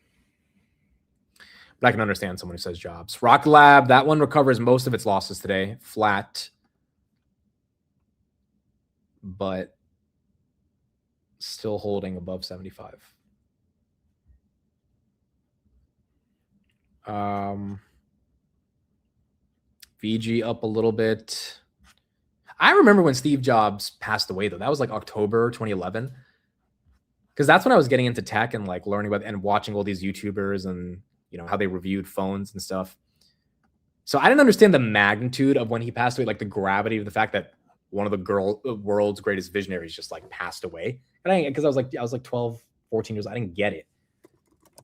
But now you look back on it like, wow, like without Steve Jobs, we would just not have the world that we have today. 77.98 here on Rocket Lab. And then AMD. Wow, AMD getting a hit. 4%. 4% down. All right, Trump is still talking. Let's go back to him. See what else he's. Has no credibility whatsoever. Think of it. I got 97% bad stories on one network, 93% on the other, and I won in a landslide. You know what that means? The press has no credibility. That's all it means. And we got to keep it that way. So I don't talk too much about the swimming, the weightlifting, the boxing. I don't talk about it. You know why? I want to start bringing it up about a week before the election. Supreme Court sets Friday as opinion day with tariffs pending. Wow. Okay, folks. So that's 3 days away. Friday, January 9th. We are going to see what the Supreme Court does here. Because I don't want them to correct themselves. I don't want them to say, we've decided that we don't want to have men playing in women's sports. That'd be a devastating blow for us. Because that's, they say it's an 80-20. No. It's about a 98-2 issue. We've decided that we will not have open borders where the entire world, from the Congo, prisons from the Congo, these are extraordinarily tough people. These are people that make our motorcycle gangs look like fine young men. Okay? Our motorcycle gangs are wonderful people by comparison. No, they come in from prisons in the Congo. They come in from prisons from all over the world, but in particular Venezuela. Tren de Aragua comes in, and Tren de Aragua, they say it's the worst gang in the world. It makes our gangs look like little sweethearts. It makes our gangs, you want to take them out to dinner, they're so nice. They cut off the fingers of people. One guy makes a phone call in Colorado. The governor stinks in Colorado. He's no control. Okay, so I guess we'll see what highlights we get from that speech, but it's kind of like a campaign speech. Trump's talking to Republicans, so he's just talking about anything that he wants right there. S&P 689, AMD down 4%. So if the Supreme Court's making a decision on Friday, let's make a watch list for Friday. So the biggest thing we need to look at is Nike, Elf. What are some other names that are based on the tariffs? Nike, Elf, Restoration Hardware. Like, I think these are the names that are going to be super red or super green. Lulu. What are the companies that use the tariffs as the scapegoat? Starbucks, to an extent, was talking about tariffs. Oh, yeah, because of coffee. I forgot that was a big one. Amazon, the whole market. Yeah, that's also true. But some people, I mean, if we do get a reversal, I think Nike's up because Nike blamed the tariffs a lot. It's probably more than the tariffs, but still.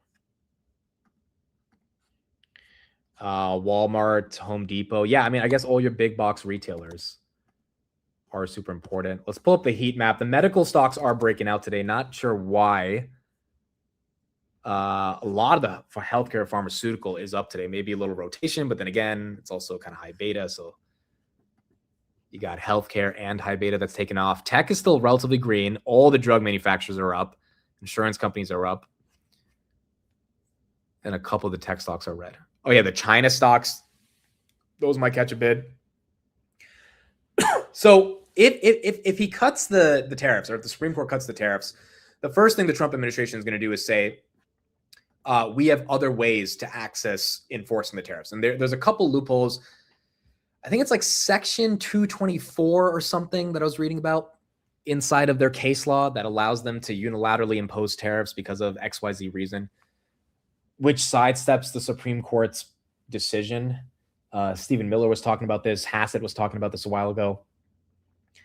But like we told the Europeans they have to buy 750 billion of natural gas. We told the Japanese they have to invest 550 billion. We told the South Koreans they have to invest 500 billion. Like, if the tariffs go away and that was the linchpin to get those investments, I wonder how exactly that plays out. So that will definitely be something on Friday we're going to have to take a look at. SoFi destroyed 2680. My goodness. If this is all because of Bank of America, what the hell do they write in that report that got the street so upset? Like, besides the price target, they had to have said something that was just like bearish on SoFi.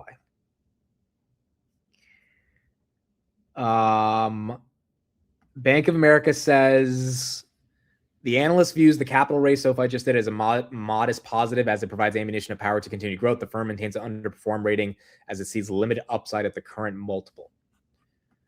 They're upset at the multiple here. I mean, if you believe in SoFi's earnings estimates, then I guess you can make an argument for the multiple. But we know SoFi is going to beat those. So I don't know if the multiple is the best argument. Nebby is now 96.80. The dilution was priced in a while ago, so I feel like that can't be the main reason. I mean, the analyst literally says we think the dilution is not a big deal. We're saying we note that SoFi's completed its capital raise. The analyst views the capital raise as a quote-unquote modest positive. So I don't think they're downgrading them just on the capital raise. But who knows? Maybe paying off debt is not the best form of shareholder capital. And that's why the street's upset. See, the cool thing about Hood is that their business is more cyclical than SoFi, but they're buying back their stock. So on EPS, like, the street knows Hood's going to beat targets because if their stock gets too cheap, Hood's just going to buy back their stock. And as long as growth is relatively stable, they're going to beat on earnings every time.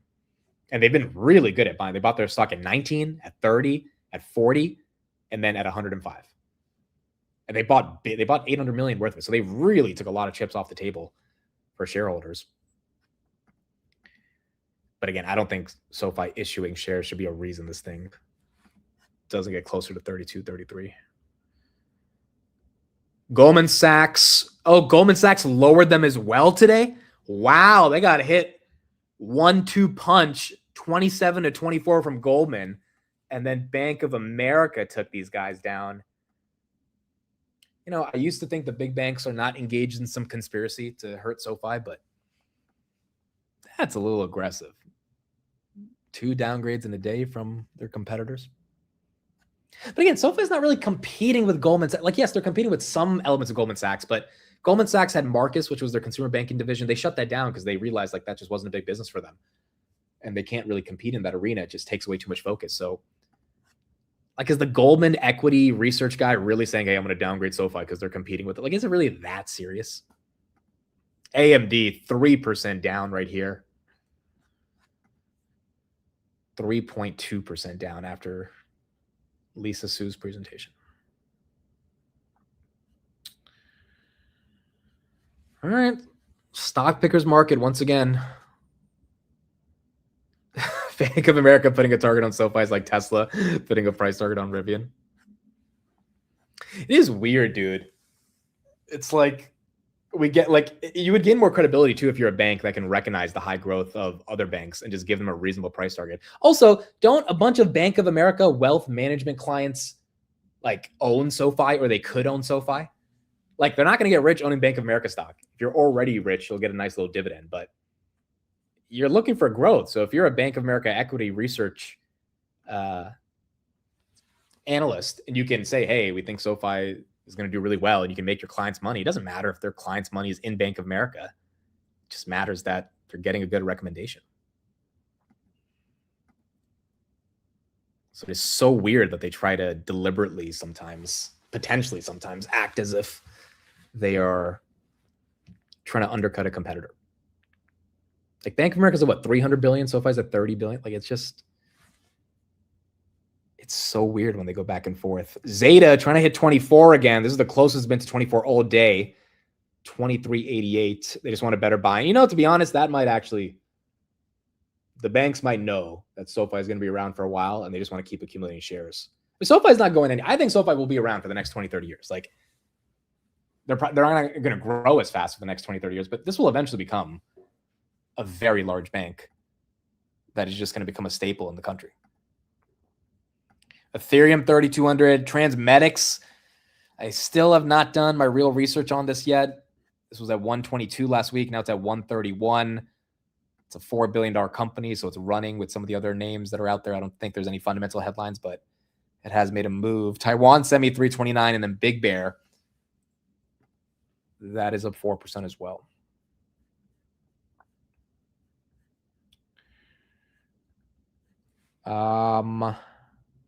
They always put up bad price targets before SoFi earnings. No, you're not wrong. That's definitely that's why it's SoFi, right? That's why it tends to stay in a range. This is just ugly, dude. Yesterday up 9%, today down 8.6. This one just feels so explicit. Amid his Palantir earnings on February 18th, they did not announce it yet. So if you're seeing it on your brokers, do not trust the brokers on the earnings dates. You have to wait till the company puts it out. Robinhood and SoFi put out their dates, but Palantir did not. Usually it's early February, though. So it should be out probably around that time. Did you see the tariff headline? Yes, Supreme Court on Friday will make that decision. Dude, imagine we pump to the moon if the Supreme Court's like, yeah, tariffs are gone. Like, imagine all of this run we've seen over the past 3 days is the market knowing that the Supreme Court is going to get rid of the tariffs, and it's just being front run across the board. Now, granted, you would see some of the other specific names like Nike and Elf, Lulu get a bid, which they're not. But if the entire market's pumping, maybe high beta pumps, and that's what we're seeing. I mean, it's probably not true, but one way to explain this. Or maybe the market's just like, oh, more instability in our foreign policy. I mean, remember, last time we had the tariff debacle where Trump is like pushing his agenda, going back and forth. Volatility was at 50, the VIX, and we fell 30% on the S&P. I don't think we get something like that again, but if it does create more volatility in general, the move to the downside, at least in the short term, could be there. That's something we have to watch out for. 10 a.m. on Friday. Decisions are released at 10 a.m., but a tariff determination is considered likely the same day. Okay, so that'll be a big day. Yeah, I think Polymarket has it at 31%. So 70% Polymarket has it as they will knock it down. Wow, it's more. It's 76%. Dude, the prediction markets are saying this shit's not going to stand up in court. Look at that. 24% chance. 1.7 million has been traded on that. That is pretty incredible. Okay, let's see. Is Trump still live? Is he still talking? Bro, I think he's still talking. Okay, he's getting. It's a huge drop for us. Now, depending on the way you calculate it, it could be thousands of percent down. It could also be 90% and 80%. You know, there's two ways of calculating. I don't know if you know. They said Donald Trump exaggerated. Now, there are two ways of calculating it. But calculate it at 80, 90%. But the other way is more accurate, like 900%, because that's what it really is. But there are two ways, but use to be generous, 90%. There hasn't been a reduction in 28 years, except for the 1 year where I got it down 1/4%, and I had a news conference. I was so proud of myself. The drug prices, prescription drugs, are going to be down by thousands of points, thousands. On that one item, you should win this election. The New York Times barely wrote about it. The other papers barely wrote about it. Nobody even knows that the drug prices. Now, people will say, you don't mind if I don't read this crazy teleprompter, do you? Because, do you mind? Because I have, it's called standard. But these things are so important because you guys got to get elected. Because if you don't get elected, we have a country that's going to go to hell. So we can't play games. Ladies and gentlemen, the sun will rise tomorrow, and when it rises, we don't need this bullshit. We need to talk about favored nations. And your numbers are coming down at levels that nobody's ever seen. We inherited high prices. We inherited a mess. We inherited the greatest inflation in history.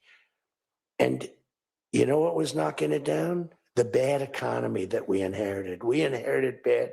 We now have the hottest economy in the history of our country. We have $18 trillion being invested in the United States. You have, every one of you have car. So Trump is talking again to the Republicans on how to communicate about what's happening, because going into midterms, that's obviously going to be very important. We had Lisa Su just on right now. Let's take a listen to what she had to say as well.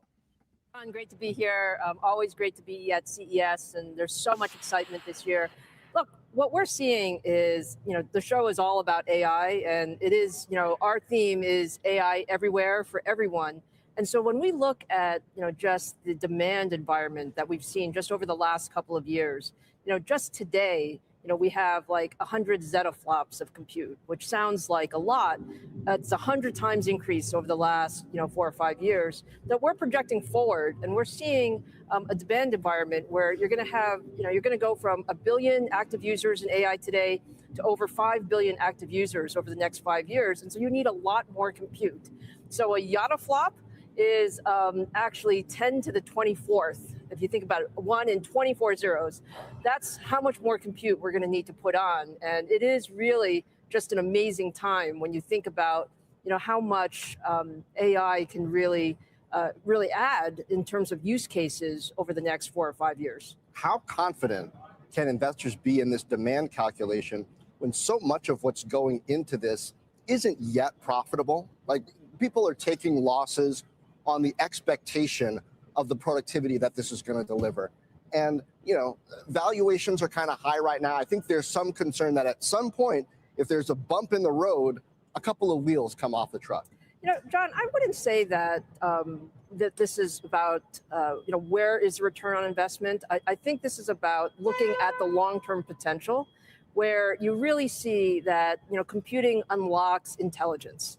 And it makes businesses much more productive. It makes people much more capable. It helps us do so many different things. So we're actually seeing a number of real world use cases that are absolutely returning on investment. We had, for example, a lot of conversation. Greg Brockman was on with us last night talking about the key productivity use cases that they're seeing with OpenAI. We had a number of leading startups that were talking about their new models that are revolutionizing how we think about entertainment and video production and those kinds of things.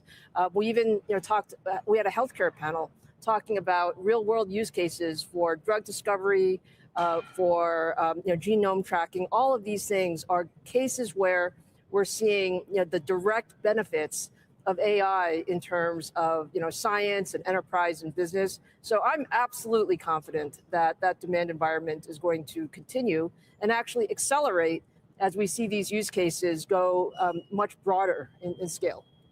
A robot, a humanoid robot, is becoming a requirement, it seems, in AI-related presentations in 2025 and 2026. What is the potential of physical AI and particularly humanoid robots? Where do you place it in AMD's priorities and how you want to tune your technology and capabilities to serve markets you expect to really evolve? Our view of AI is actually extremely broad, John. So, of course, there's a lot of excitement about the cloud. And, we gave a preview of our MI455 and Helios system. So I brought one just to show you. Here we go. Yeah. Yes, this is our newest MI455 GPU. It is 320 billion transistors using the latest 2 nanometer and 3 nanometer technology. And this is the thing that everyone's talking about in terms of driving the large cloud deployments and where we're talking about, building, data centers everywhere. But the key about AI is you're going to see it in all kinds of form factors. So we're excited about AI PCs. We announced a couple of new PC products yesterday. We're also excited about AI at the edge. And when you talk about physical AI, I think physical AI is kind of the next, big thing. We expect, robotics to be a big aspect of that. We also expect just all kinds of industrial applications where you're going to see edge AI, come into play, and it's just the natural extension. So it is all of it is our view of where AI is needing more and more compute, and that's what is part of our strategy, is to enable all of that. All right, that is Mrs. Lisa Su on what's going on with AI. We're going to end out the stream with Davis's first appearance ever on the Market Open. Hello. Are you excited? Not really. I mean, it's not that big of a live. Look at how he's starting his day, bro. What is this? What is this shit? Ghost energy? Does anyone drink this? Like, this is... He's so healthy, but this is what he does in the morning. Just goes straight for it. All right, so why do you like watching my content every day? Why are you such a fan of me? I actually stopped watching his content just because it's way too early. Like, he starts at 5:45 a.m. my time because we're West Coast. But in the beginning, it was fun just because everyone was in a battle. Market sucked. It was, around 2022 when I found you, I think? Yeah. And so the markets were tanking and we're in the trenches together. And it was fun because we were building a community of people that were struggling, but we knew the potential. And so, I mean, misery loves company. That's why. And tell them what you do for a living, because people don't know. Cardiovascular sonographer. Just a fancy way to say cardiac ultrasound. I told him he needs to start watching Grey's Anatomy. He is literally the people in the show. I really do think you would enjoy it. I probably would. I always start shows, but I never finish them. Yeah. We were watching Grey's last night. I just feel like he's living that life, so it'd be so fun for you to see that. Okay, so talk me through the Pouncher story, because a lot of people resonate with you, and if not with Pouncher, with a different name. He's also heavy in SoFi. Your average is like $8 or something. Yeah. In SoFi. He has a lot of Pouncher. He's posted this publicly. He has over 7 figures in it.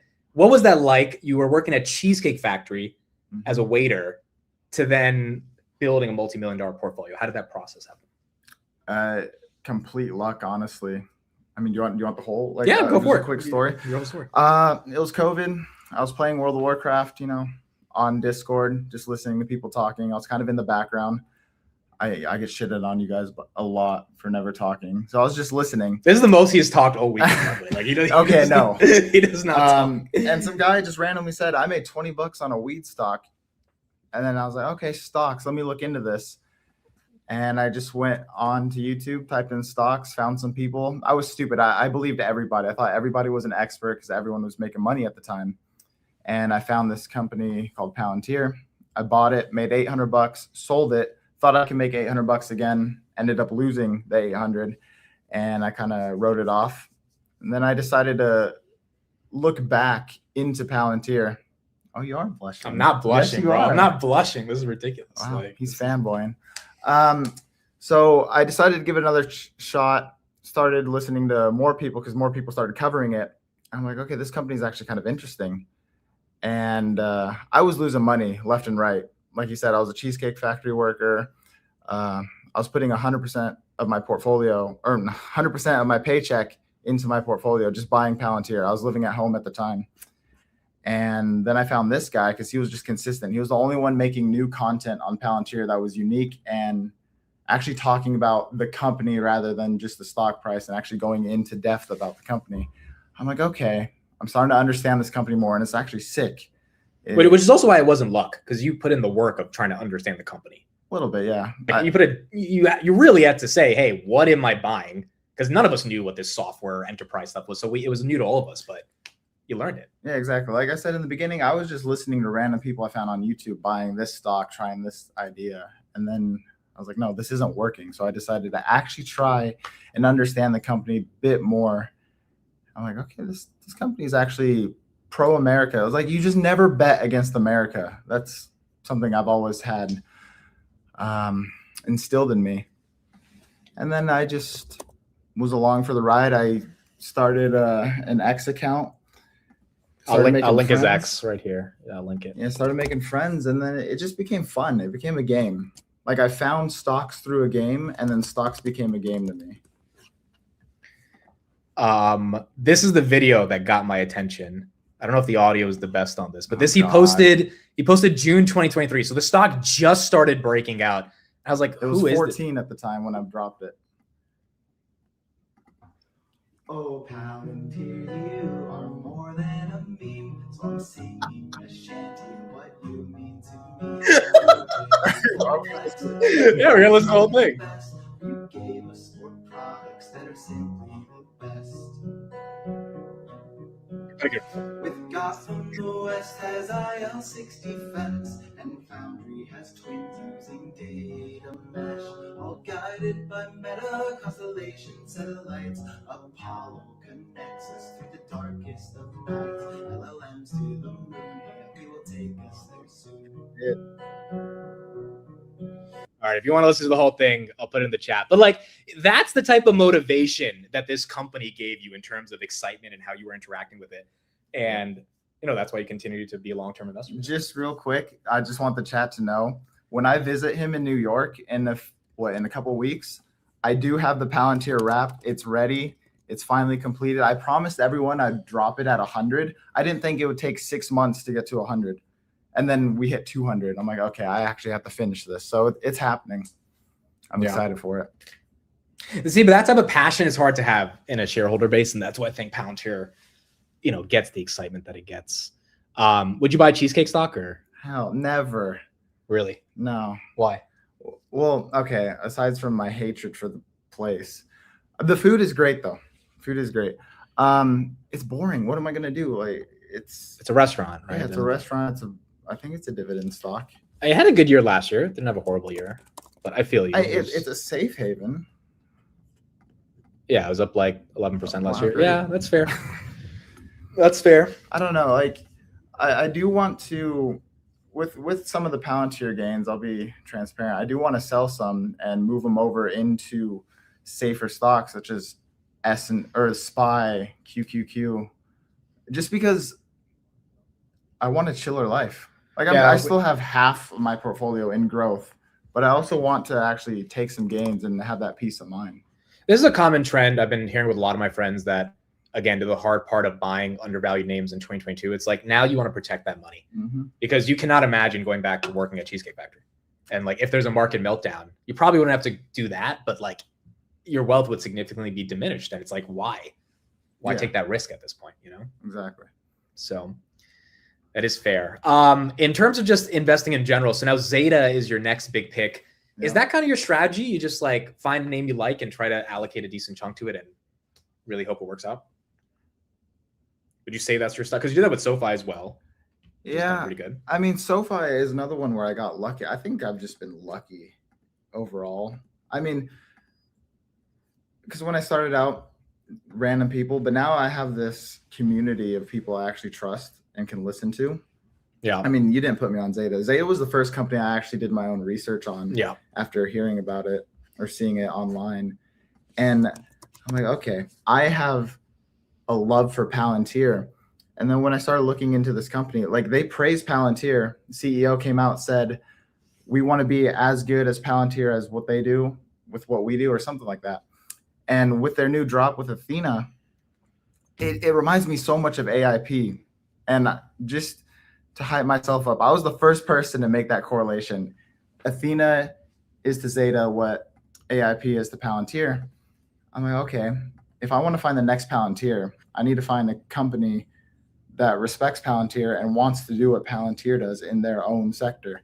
And I see that with Zeta.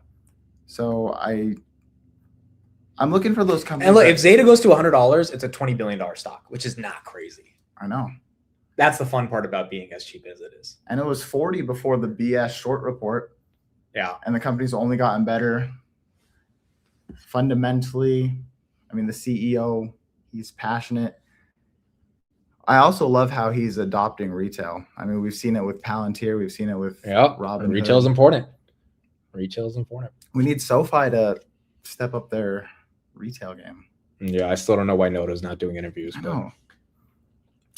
Okay, so I mean, in general, your approach to investing is try to find names you can understand, allocate capital fundamentally, get a lot of research behind it from the community. I know you watch a lot of Tanner stuff for SoFi. That's helped you a ton as well. And that's kind of your approach on how you think of investing. I think so.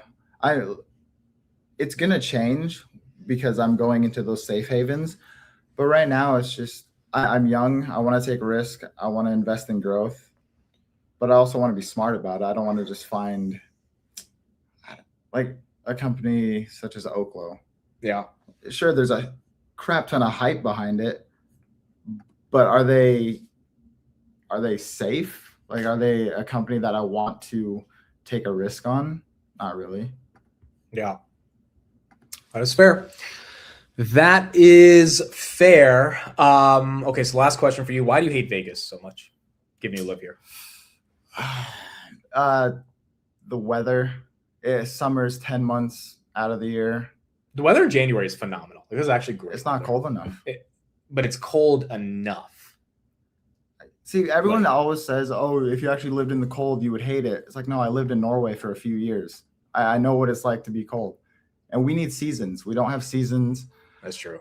The air pollution here is disgusting because it just gets trapped in the valley. And then the vibes around being around gambling, I just feel like is icky the whole time, right? Exactly. I don't come down here ever. Like people just throwing their money away and getting drunk and all this. Like it's fun for a weekend, but to live here or to live close to it. Outside of the strip, this place is nice. The conveniency 24/7. But aside from that, no, I'd rather live somewhere like Reno, but I'm stuck. Danielle says no one needs seasons. Would you want to live in a place like, so I've been telling him to move to New York, which again is not going to help beat the allegations. Cause I'm like, bro, just he wants me to move next door to him because he can move into the same building. And I'm like, bro, we would have fun every night. If I had like one of my friends there, we could just go out. What type of fun? We could have some fun. I'm saying we could take over New York City, but New York is seasonal. So you would enjoy that. Right? I think I would. I just don't like the policies there. Get the fuck it, dude. It's true. What policy do you not like in New York besides the taxes? I mean, y'all just voted for. Okay, or the one I stepped into that one. Mamdani. That's true. I like Vegas because we're purple. I like a mix, and we have no state tax, which is wonderful. Which is a big deal at the end of the, I mean, like that does matter. That does help out. But we were talking to Stock Talk yesterday, and he's a little bit older than us, and he was just saying, you got to enjoy your life when you're young. Like you really do, especially if you've done well enough to have a little bit of more disposable income than most people at your age. You got to enjoy it because you wake up one day and then you're 50 And it's like, where did the time go? What did I do? What memories did I create? And, the older I get, the more I'm thinking about like, what memories am I making that I will look back on? Because now when I reflect on like my college years, I'm like, oh, these were important memories that defined that era of my life. And you only have one life. So, when it's time to go, it's like, that's what you're thinking about. And I think we are seriously trying to figure out, how to make the most of this. Yeah, no. 2026 is going to be a year of traveling for me. That's been my whole goal. Like I want to travel to a new state at least once every month. Going on a new hike every week. What's happening? You guys would make adorable babies. This is so bad. So bad. But no, I love him, man. He's awesome. He's great. He's a good friend.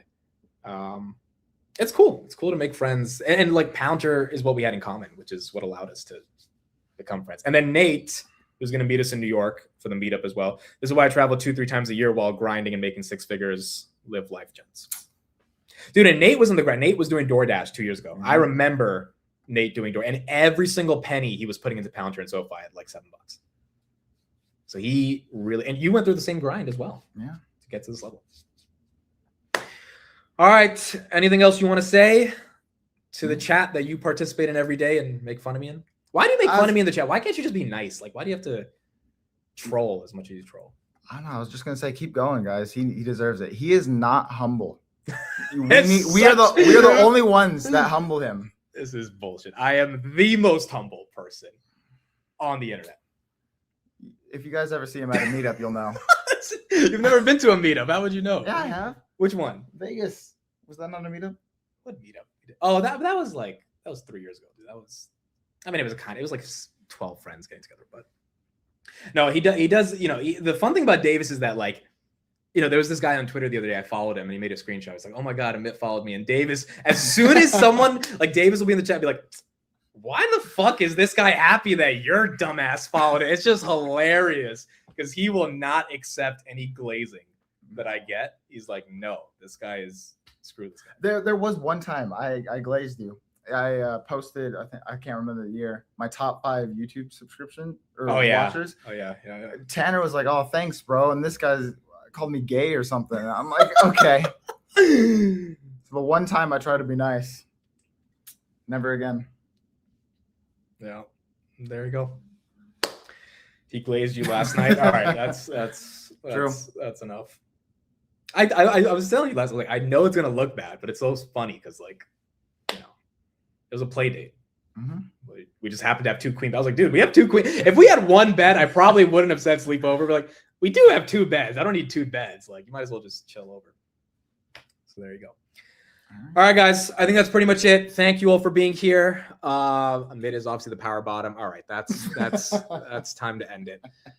Thank you all for being here. S&P 688.93 Friday going to be important for the Supreme Court tariff stuff. I don't know if we'll get the exact decision. Maybe we get closer to the decision. So I'll try to do some more research tonight and see if we actually do get a legit decision. SanDisk, the memory names continue to pump. That's up 23%. Pounds are getting moved. SoFi, maybe a little recovery. It was down 10. Now it's down 7. So hopefully that one gets back into that 27.50 range.